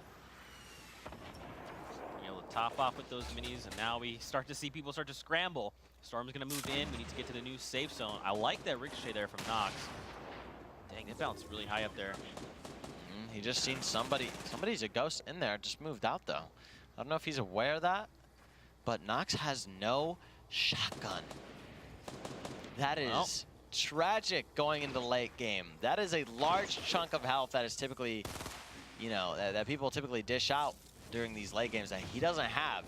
So seeing the way he plays, he might just have to stay spooky here. I don't know how I feel about this. This is kind of cool because he can navigate, but he can't retaliate. It could be really good. Like, he could just zip face through someone's build and be okay, but there's still that, like, time where you have to release the Shadow Stone. Definitely, and he can't come out of it. Wait, does he not? No, wait, wait. Does he not see that? No, he doesn't see the guy in the bush. What? Are you serious? No, he does. Wait, no, he does. He's going back. Wait, who is this? Who's been sitting in this bush? So Tyler says, look, you came back. Who was that? It's Zate! Zate? Yes! So Zate was sitting there watching this ghost? Zate's been practicing that. I'm not kidding. Really? Yeah, we were playing squad scrims, right? Okay. Before, or like squad customs, and he was just sitting he was just bushing around. He got us to 4th place. I'm telling you, he's the bush of the future. Oh my God. LuckyLama represent. Wow. Well, there you have it, ladies and gentlemen. Some insight there that only Myth can provide. Yep. My, oh my. Tfue still alive in this game, but man, I remember that great. clutch. I remember that fourth game clutch with the bush. It was phenomenal. He tried to make it happen. Shoutouts to you, Zate. But Tfue on the high. Do you see his ammo count right now? Well, hold on. Hold that thought. There Never mind. It's all fixed. Just kidding. Oh, but the game was sniper with no ammo. That's you know, I probably would have just left that behind personally. But, yeah, there you go. He's like, I just don't need this. worthless. Just take you empty. But now we are moving into the nearing top 20. Top Boy takes out Nikisi. Currently Tfue, Hesse, Top Boy, Kenneth, B-Sox all have 3 eliminations sitting at the top. There's a lot of players at 3 eliminations, Zeke. Blue T eliminates Tfue. Tfue, Top Boy going out. Currently, B-Sox Poach. his damage being ticked. B-Sox goes down to the Storm. There is a lot of things happening here in this tight little space. Definitely. Look, even the lights of Nate Hill are still alive, Myth. And now Nate Hill looked like he whatever, it looks like he's out of the, like he came with whatever he got from wherever what he landed. landed. Wherever he landed. Like that. he landed that late game. Let's go. It's time. Yeah, that's what's up. you know, him being able to survive all this time. Hopefully he could find a pick and make the best out of it. But if somebody has any shield up against him, it's going to be a tough battle. If you know, one of these guys, they just got to have their shots on lock. Oh, and Kenneth finding a way back here. Yes. Going to grab one of the Shadow Stones. That's right. Builds don't matter to me. I phase through all of it. And if no one's paying attention, they will not see the spooky. That's true. And now he's invisible. Look at him. Yep. If you don't move when you're under Shadow Stone, guess what? Make no wisps. He's just going to try to find an elimination to go for here. Can you imagine how like low-key stressful it is? Because like on your screen you see your shadow, but they don't see you, so they're walking by you and you're probably like, oh, you can't see me. I'm invisible. Yeah. There's a lot going down. Liquid Poach though. Oh, it's getting taken out by Kenneth. 4 eliminations to his So did Kenneth do it? Oh, we're gonna need a post gameplay replay after this. I need to know. Did he take down Poach? Is that what you're asking? No, because Kenneth was the person with the Shadow Stone. Oh, right. And then he came out and then eliminated Poach. I think. I hope so. But I hope that's the case. Double barrel here. He's going to try to dance with his opponent here, breaking through some builds. They're currently I think they're mid-ground. I think there's one person underneath them, if I'm mistaken. There's one person above them, and that is basically the rest of the game. We're going to see how this plays out. So you got pressure from underneath. Yes, you have Hesse, and then you have pressure from up. No, sorry, that was up above. Something to think about. Tense. You got Hesse, Kenneth, Gorilla, and Vivid are the final 4 players in this playing game. This tree and Vivid! He's getting rocked! Hesse playing the tree, being an unexpected threat. So now you have these 3 players, 1 ultimate high, 1 right above you. What do you do if you're in Hesse's position? Gorilla sees Kenneth, right? But he doesn't necessarily understand where the 3rd person is. Never mind! They take the engagement. Hesse wins the trade. It's Kenneth versus Hesse now. And Gorilla is in a dangerous position. Here's why. Double barrel could be the end of him, and Kenneth has it. Kenneth could look gonna to build out. find this elimination. Look at him. He's just wait. He has no builds. And there it is. The double barrel patiently plays it out, executes properly. Kenneth coming up big there with 6 eliminations. Now keep in mind, he did not meet that final threshold of 7. Super, super close. But all in all, is still going to walk with 5 points to hit the board. And look at the flick shot. That moment. Ow! Super clean. He was ready to go. The only thing he did not have was mats. But he had everything else. He had minis, he had close range in the compact SMG, and the double barrel. He was ready to go. And Gorilla tried playing that bush. I don't know if you've seen that. Yeah, he said, wait, did Zayt? That would have been insane. I've heard the legend of Zayt. Let me play the bush. But as soon as he landed, he My hopped time. out. That was a pretty fun game there. Kenneth obviously winning that game. We'll take a look at some of the highlights coming out of these games here shortly. But again, that was the 5th game of the day. We've got 1 game left to play. 1 final match. It's still, 1. It's still anyone's game. It's still anyone's game. Don't forget, Tfue was currently sitting at the top. Now, we haven't seen current standings, so we'll keep you guys up to date as to when we get those. But my oh my, Myth. 1 game left to play. How do you feel that this last game has set the tone going into this final game? So, well, we don't know what the scoreboard is exactly yet, but once players sort of figure that out, I think that's going to be the big thing that determines how people play. Are they just going to try to play for? Are they going to try to hold their position? Or are they going to try to play for the position above them? Is the person above them, like, is that even a tangible goal? And I think the way we're going to see it play out is just, I think people are going to try to go for the big bonus if they're not in that situation. But like we've seen in EU, where we thought that people were going to play for the big bonus because it's the last game, why not go all out, right? We've seen the complete opposite, where people were like, yo, slow down. Hold on the brakes, because I'm just going to play till late and get the late eliminations. But we kind of see that that's the NA's regular, you know what I mean? So what does it look like now? Is it going to be those mid-game engagements that people take if they could take them? Is it going to be the late-game engagements that we see an influx in? I don't know personally, but I'm definitely excited to see which one happens. There you go. Wise words from Myth. Now, Myth, we also have that fun highlight of Poach. So we Yeah. don't know who eliminated Poach in that last game. Let's take a look together. Was it So in Kenneth fact- was down there, and then he got out of stealth to do something else, I think. There you go. So it was in did. fact him. Yeah. There you go. So the Shadow Stone, proving to be I think, yeah, useful. he must have done that.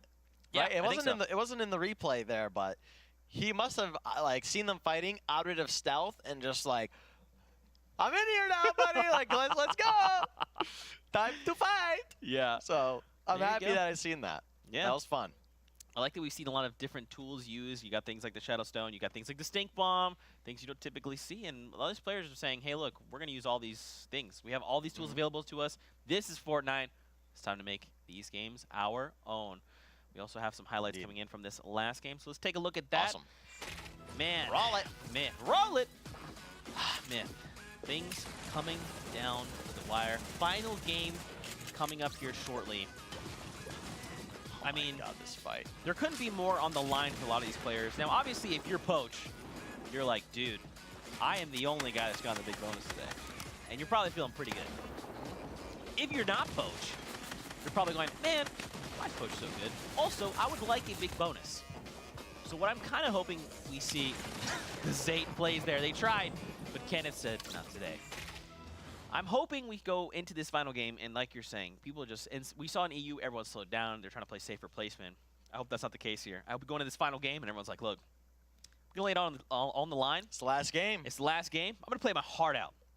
Because I know for me, especially as a gamer, if I'm put in a similar situation, or it's like the last game of the night, or whatever it is that's going on, I want to give it my all. I don't want to like stop playing and go, man, you know what? Why didn't I do that thing? And then you're always like beating yourself up after the fact. So I would hope that all these players just say, look, I'm going all in, man. Whatever happens, happens. Final game. Let's see it happen. Yeah, I think people will play the regular areas, like their drops that they're confident with and whatnot, and maybe we'll see a few people switch up their drop game and play towards something a little bit more populated. But I just think the big things that are going to change are people's aggression levels when they have the tools necessary. You know what I mean? And just trying to really stay away from those early game fights, because that, in my opinion, is what deters aggression in a lot of situations. Is where you take the early game fight, it lasts too long, now you don't have mats for mid game, now you don't have mats for late game. You're in a tough situation. So I think we're gonna see players try to search for, you know, the right early game engagements, and if it's not, get off of it instantly. Go farm, like Boss did. Boss had a phenomenal game lined up for him. Unfortunately, got eliminated by Tfue. Yep. I'm pretty sure. And I think if we would have seen him make it into late, he would have been. Like, he is the model of what needs to happen early game for you to be successful in the big bonus platform. There you go. With that, Myth, we're going to take a look at the standings heading in here to the final game, game number 6. So Tfue, again, picks himself up an extra point. He's still maintaining that lead, 13 points for the Rift Raiders. And again, your top 2, 3, and 4 are all LuckyLamas, so LuckyLamas rejoice! Poach, Aspect, and Vivid are up there, and don't forget, it's the top 20 that will place in the money. Right now, that's Zayt. So those Bush tactics working out for Yes! Zayt. He's a lucky I'll say it llama. for him, dude. I'll say it for him. Yes! That's what he's like right now. Like, I clawed my way into top 20, Mom. There you Proud. go. Now, hopefully, he can continue to edge out Cuddy, chop it down, and Joseph, but they are right behind them. So, ladies and gentlemen, Wait, did Zayt legit get an elimination? while in the bush, I believe he, Like- remember, there was someone that walked up to him all ghostly, and he was like, are you in the, let me hop up here and pop out a ghost and come back, but was eliminated. I feel like the Bush did end up getting him 20th place. And here's the funny thing: if he gets another point, he's gonna win because of a Bush. Like that. Will I guess we'll that have be to the see case? in game number 6, final game of the day. My Man. goodness, here we go, ladies and gentlemen. Thank you so much for tuning in, for hanging out with us all day, playing through these games. We hope you've enjoyed all the action, but the Battle Bus is launching game number 6, man. It's actually hot drop whaling. I don't think we've had a bus like this all Not day yet. actually. So it's going to be quite interesting to see how many people play whaling. How many people are down for that type of Hot drop? yeah, for that Just type like, of hot go. drop. Yeah. Well, I mean, let's not forget, if we're under the assumption that people are going to be like, hey, I'm going to lay it on the line, Yeah. you might see it. Yeah, and I think Welling is sort of that space, that spot for I could get those few early game engagements and not be put so behind when it comes to materials and other things in the game. But yeah, we have roughly around the same amount of people for one landing center, you know, lodges and one person at it. So typically that's right around the average setup we see for that. We see some people going, you know, off to Snobby, Pleasant Park, Junction, top left corner. And Lazy Links actually kind of interesting. 4 players landed there. That's something I don't think we've seen much of before. But J-Storm Tyler's here. Oh, Missend actually. And Tilted getting pushed up upon gank Logan. Logan. 1 HP. Gets him. That is not enough though. Dr. Lupo eliminates a player there. Cowboy says bye. Gank Logan takes down Mason. And already we have 8 players that have been eliminated. Goners. And here we are. Like you talked about, man. Fatal Fields, General, Kadi. They know that they are all here. Harryon's in the back. He's looting the little house all the way off there on the side. I don't think it's a bad idea. Then rotate in. I mean, he has shield. If these guys go at it, he could come in and sweep up an elimination, but General's gonna get taking a hit using the Porta Fortress there. You know, I feel like that was maybe a little too early to use that. Maybe. Just a tad bit too early. If he wins this engagement, though, Yeah, all right. worth. You know, worth. Makati was over there banging his head on the top of the brick the bricks floor, trying to get up. Like, I mean, yeah, he's gonna expect you to come up from there. Yeah. Hello. Well, yeah, nice well, that try. happens. But That over happens. to Dimes, who's in Shifty Shafts. And it's Skatch. There you go. First Dimes. Listen, Skatch could play that AR to his advantage and really pull out something here, but Dimes got a pump just waiting for him.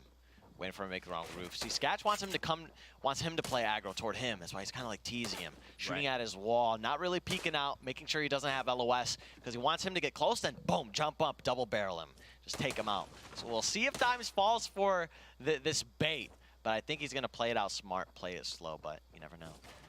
I like that he's got the hunting rifle out. He's like, if you give me an opportunity, man, I'm going to hunting rifle you. Don't do it. Ooh, okay, no scope goes for it. I didn't really expect that to hit. That was more like an intimidation factor, you know? But like you're saying, he's playing it really smart. He's got the double barrel, but it's not enough. And he only chips away at the shield as well, so Dimes is going to be able to loot up the little mushrooms all the way around. Dimes is in a perfect position there. Getting one early game elimination like that is what you want to see is when you're playing in these matches. You want to be able to get that quick elim and then just be on your way. Carry on with your game plan, you know? Putrid Orange tops off his shields. He does have that campfire, so he can top off if needed. Might not do it just yet. Look how many people are still in Tilted Towers. Look at this. Safe zone. It's shifting. Oh. So that's nice. You know what? This is the first, I mean, correct me if I'm wrong, but this seems to be the first West Side circle that we've had so far I want to say all day. Feels yeah, like so it's going to be awesome to see how players play this environment, because I don't think we've seen much of it. Yeah, at least like you said, it doesn't feel like that. We've had a so lot I'm of excited for this one. We've had a lot of them that just keep going within the the center. Yeah, we've had a lot of centers. We had a few like Northwest, but it's nice to see it shift the other way around and see how players play it. Definitely something to think about, because the people that land west side of the map are going to be in a huge advantage. Your Junction people just sitting there. Just one right now. Hanging out. Yeah, probably. And it's probably Vivid. It actually might very well be. That's a dangerous person to get that many materials into their early game. But Sir Demetrius, painful. This could get a little bit messy. Sir Demetrius is in an unfortunate situation. Use double barrel. He needs to reload it, if anything, if Painful gives him the opportunity, but he ends up clutching it out with the burst. Wow. Come on.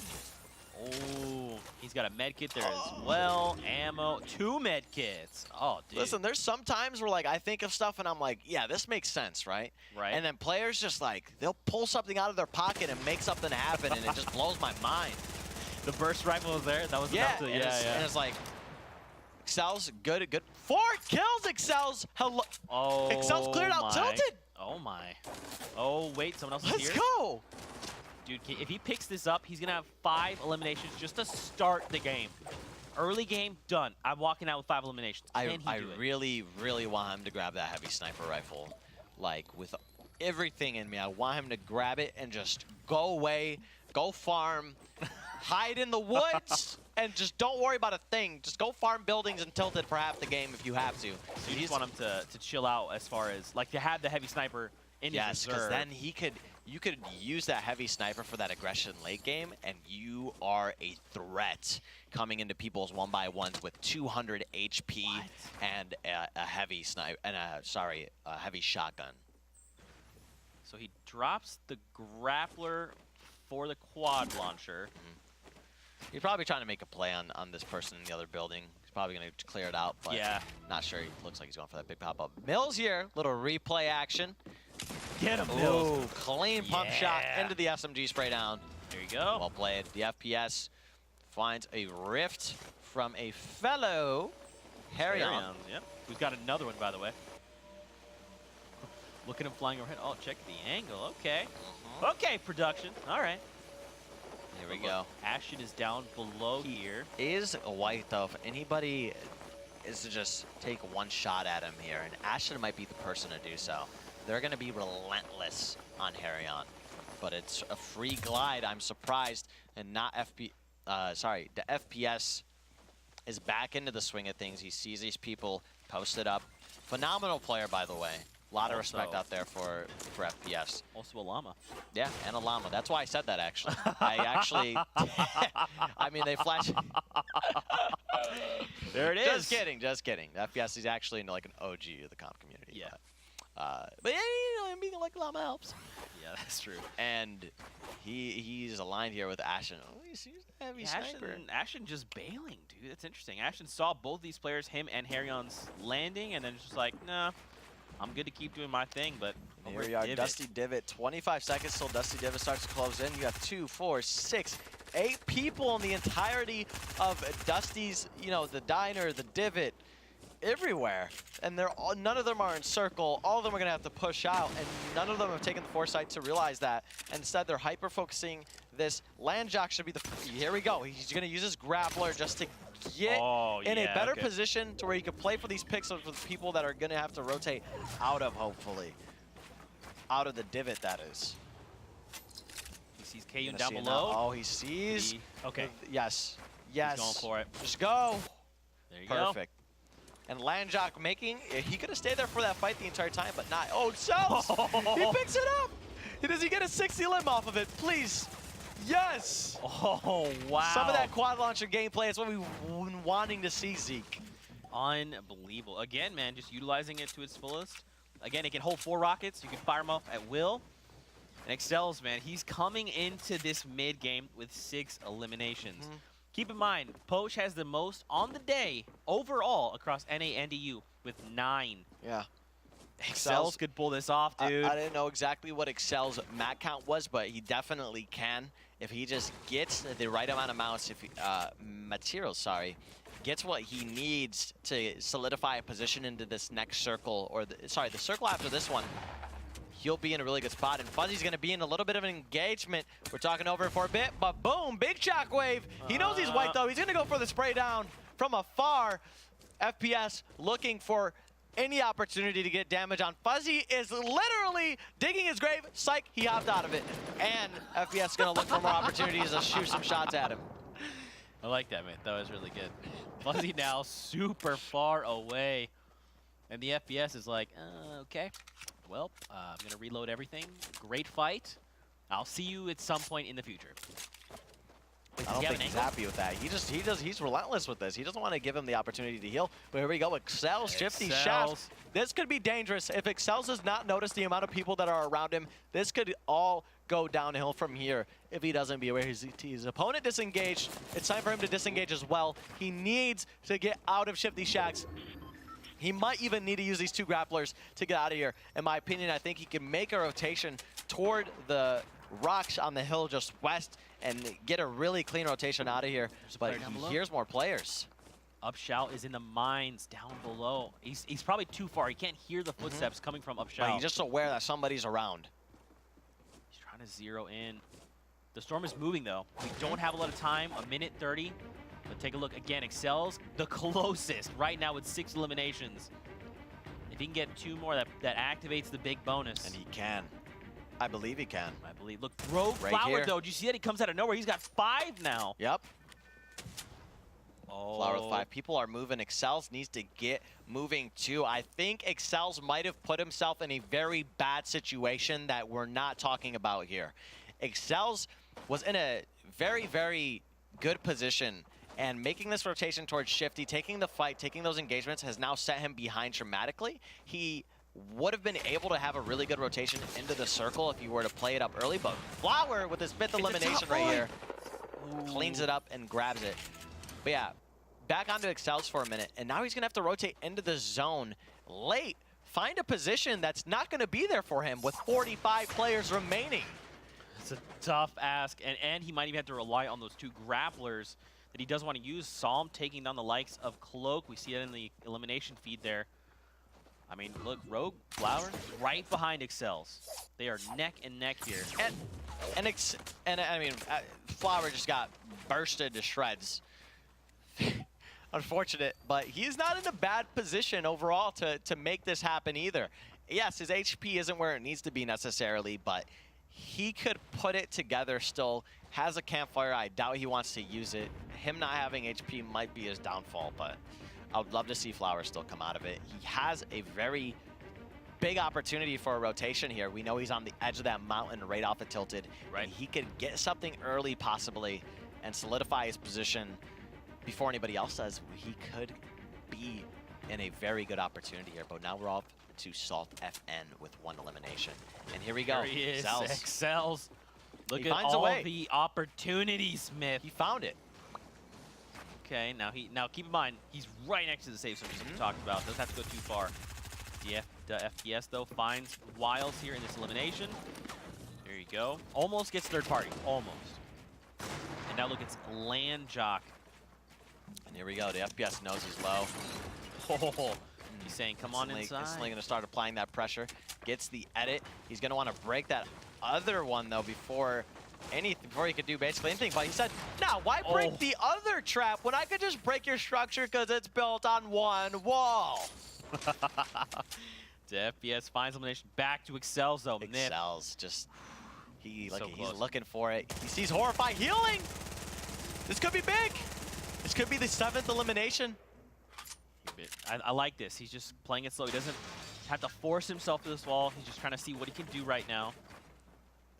Yes, but he making this high ground play, taking the time to push these people. And, you know, we've talked about it some. The people have the tools. They'll have everything necessary, but they'll hyper-focus on those eliminations. They'll be so close to tasting, you know, or getting close to being able to start getting big bonuses that, you know, they'll completely focus on that 1 elimination. And maybe he has a plan to use the bouncers, right? Use the bouncers to rotate out, but he's going to try to get in here. He gets the elimination. Zeke. Myth, it could happen. Okay. This is good. Honestly, I did not expect that to go down like that. I did not. I don't understand, but there's still somebody off on the side waiting to laser Excels. They know that Excels is low. They know that he's white. He's gonna get the heal off. He's gonna take a little bit of storm damage. He'll It's be okay. fine, but B-Sox is just waiting for him. He's even gonna mini. That's how scared he is. He wants to be certain. He's like, I need to do this. Uh-oh. That's unfortunate. No Excels, grappler to get into here. Look, it's B-Sox gatekeeping him right now. If Excels could grab the high ground here, he might have a fighting chance, but if he doesn't, he's going to be put in a situation where he's just going to play low. Oh, big bonus is right here. But B-Sox getting 3rd party from the other side. Excels might have an opportunity. Excels, oh, no. You need a build! Oh, no. No! Now's not the time for myth damage, please. Oh, no. 9 HP. Someone just needs to look angrily in his direction. Excels is all right, this is a power play. This is scary. It's a power play. It's a power play with 70 materials and somebody shooting you from the top of a mountain.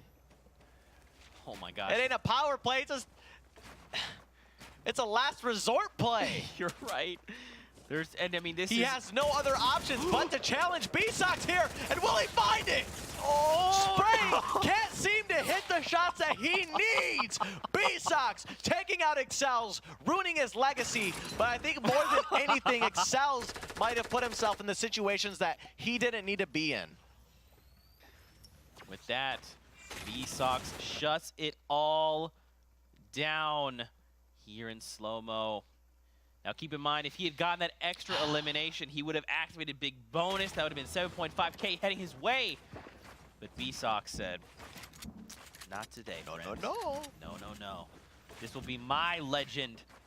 And keep in mind, though, Rogue Flower still alive, okay? He's got 5 eliminations, so he is the next People's Champion. Yeah, and he's now crowned.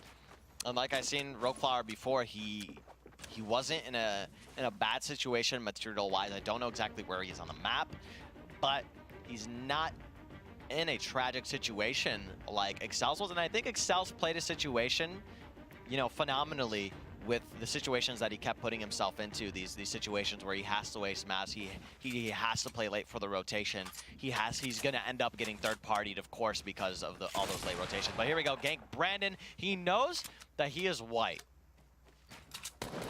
underneath, so I wouldn't be surprised if he just challenges this. Ooh. And he does. B-Sox says, open the door. Come on inside. Come on in. I'm ready. I know you don't got it. I got it. I got it. You wanna know what he's got? That blue stuff. That blue stuff, aka shield. Yep.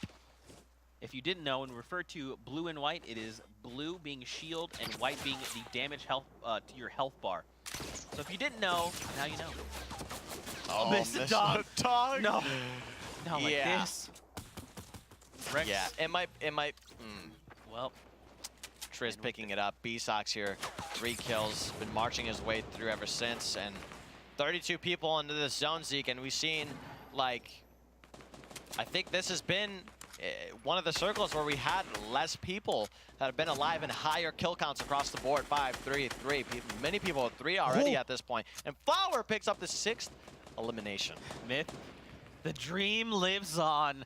And the likes of Rogue Flower, 1 elimination puts him at 7, and then at 8 he activates the big bonus. You gotta think that's running through his mind right now here in the final game. And I think before anything right now, I think Flower should really take a chance to look at the map, just maybe look behind him at this hill, because this next rotation into the zone, it is so free. He should just go. Exactly, You and see him there we jump go. down. He's making it. He needs to get there, solidify his position, and then play for picks within that zone. There's a launch pad. He just dropped down. That was the guy that he eliminated previously. There's nobody in there. I don't think he's aware of that.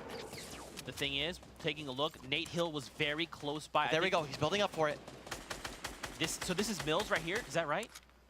I'm not 100% sure, Oh but gosh. all I do know is that there was vital stuff in there. He doesn't need to necessarily play for it, but he definitely needs to keep these people boxed out. He needs to have a strong presence in this next circle for him to be a dominant force, for him to activate big bonus and really reap in kills here. He's poised to do it. I mean, honestly, man, that was a jump pad. Yeah, you need to just break that wall. I don't think he's seen it. Wait, did he just chiller himself? No, he's good. Okay.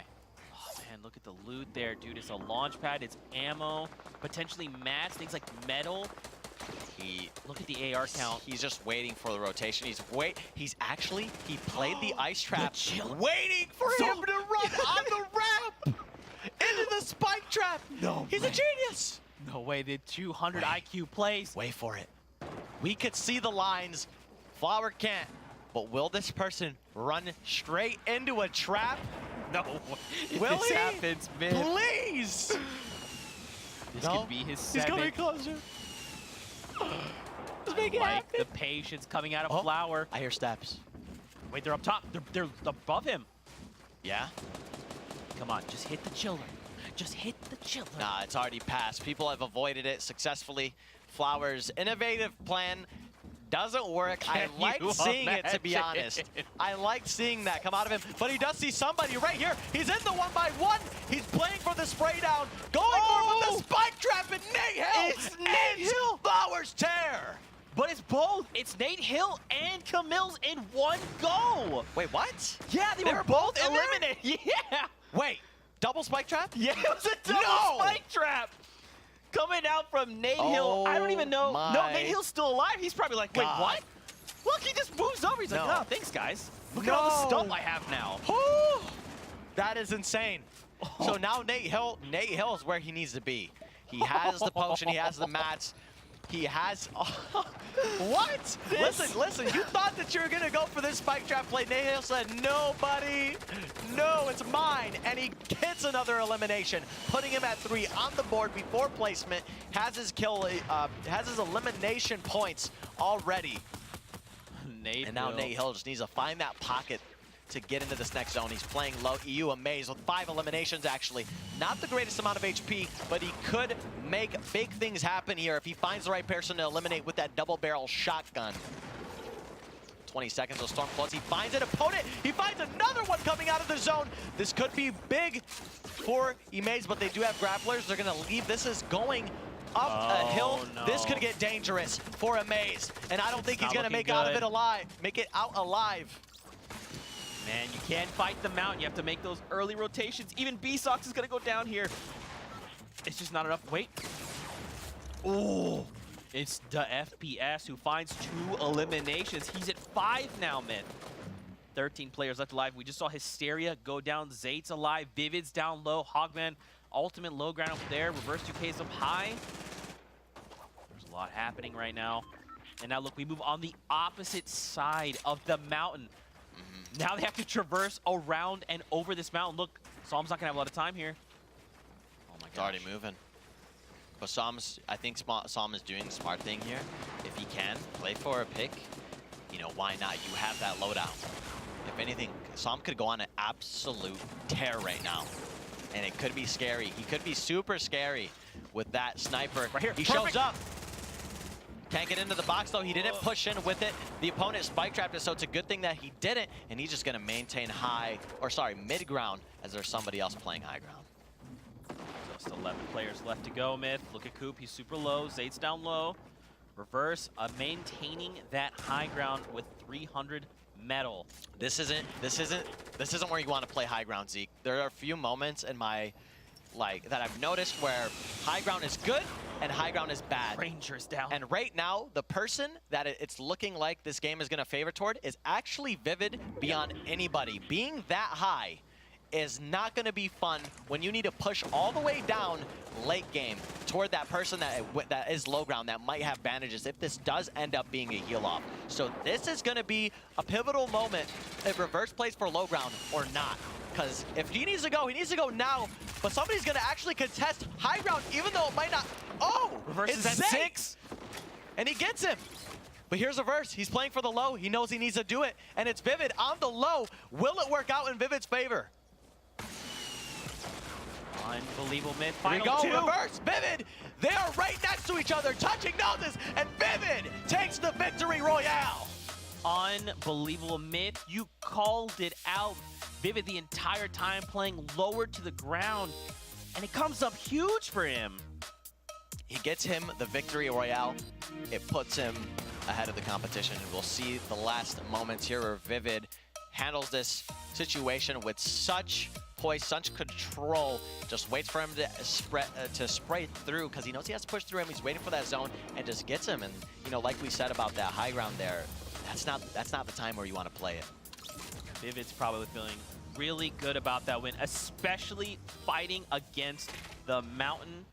I think you hit the nail on the head, man. Just maintaining that low ground. Mountains are very difficult to fight against because if you got other people building on top of you, you have to break their walls. Oftentimes, it's late in the game. They're using metal. So him just playing low, he's like, I don't have to fight any of you. You have to come actually down to me. Yeah. And if you're up top... And you have to get through them. Yeah, that's true. And he also had the rocket launcher as well. So even if they had built up high, he could bring them down, but have them take that fall damage.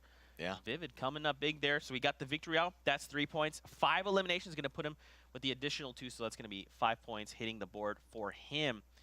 Don't forget, he was top 5 as a Lucky Llama. Yep. We're currently calculating final standings, ladies. Where was Vivid late game there? What? I'm sorry, not Vivid. Where was Tfue late game? I think Was he in there at all? I don't think so. I think he got eliminated. Let's take a look at This- the highlights coming out. Yes. This could Yeah. be close. Don't forget, so Tfue had 13 points coming into this final game. Man, there's so much that happened. Tfue did die top 30 actually. Top so no 30. points. I think I'm not sure if he got any elimination points or not, but don't think he actually ended up catching any points that game. That is tragic. And that's someone, these two actually are two people I want to Yeah. talk about. Excels. My God. Drops tilted and starts the game with 5 Yeah. eliminations. He does get to 7, but he cannot lock down. Vsauce, unfortunately, eliminates him. Excels and Flowers were definitely two people that I was expecting to come up so big, and I think they made really, they strive to get those eliminations, and it worked in some cases, and in some cases it didn't. Like Right. we've seen in Excel's plays, and I really wish Flowers Ice Trap worked. That's man. what I was gonna Oh talk my about. God. He places, so what he had done is he had placed double ramps, chiller on one wall, and then a spike trap down below and a half edited wall. So if they had slid wrong, they would have hit the little corner, because obviously they're like, oh, I don't want to slide out the whole out unsuspecting territory. I'm gonna go in toward the half wall, spike trap, and he just peeks around the corner with the AR. Can you imagine? That would have been. It would have been pretty enjoyable. It Unbelievable. would have been pretty enjoyable. Oh my goodness. Sadly, But that's not then what happened. on top of that, he takes the engagement. I don't even remember who was it that he fought. He fought Nate Hill. No, Nate Hill had left the trap there for them. No, he pushed the box, and Nate Hill was in there, I think, with Mills, right? And I think Nate Hill placed the stairs and a spike trap and just got them both. Oh my goodness, dude. A double spike trap. Yeah, that's a way. It's feeling pretty good. That's a way to play your fall skirmish. Let me tell you. Man, this has been a great day. Full of. So what's interesting, I think it's going like comparing NA to EU. NA is more creative. Yeah, you think so? I think so, Yeah. and I think that's what I kind of appreciate. Because even stuff like that, where you drop a chiller and a spike trap on the edge of the wall, even Nate Hill picking up a double spike trap elimination, Yeah. that doesn't typically happen in EU. EU is a lot more calculated. They play slow. They play methodical. So Yeah, this was definitely a learning experience on my end, seeing the play between both of those, and it definitely was enjoyable. And Yeah. I learned a lot just watching, all these phenomenal players play as well, just looking at the rotations and how the movement really plays out. So it's something I really valued as well. absolutely. You know what else we value? Sniper montages. We've got some packages for you at home. Let's take a look. My goodness, there was some. Tfue in this one like 12 times? It's Or- actually, I believe, back to back. Oh, back to back. There you go. So this all happened within what, like 10 seconds. They were actually back to back. Nibs here. Let's talk about it. I don't know what to say. That This speaks one, for itself. this one was ridiculous. with the heavy sniper. Oh no, this is the semi-auto that you pointed out. Not a lot of love. My goodness, the sniper Heavy montages sniper are so making it good. happen. My God. So what do you think, man? Now you had a chance to be here at the desk. You could have kind of the bird's eye view of things.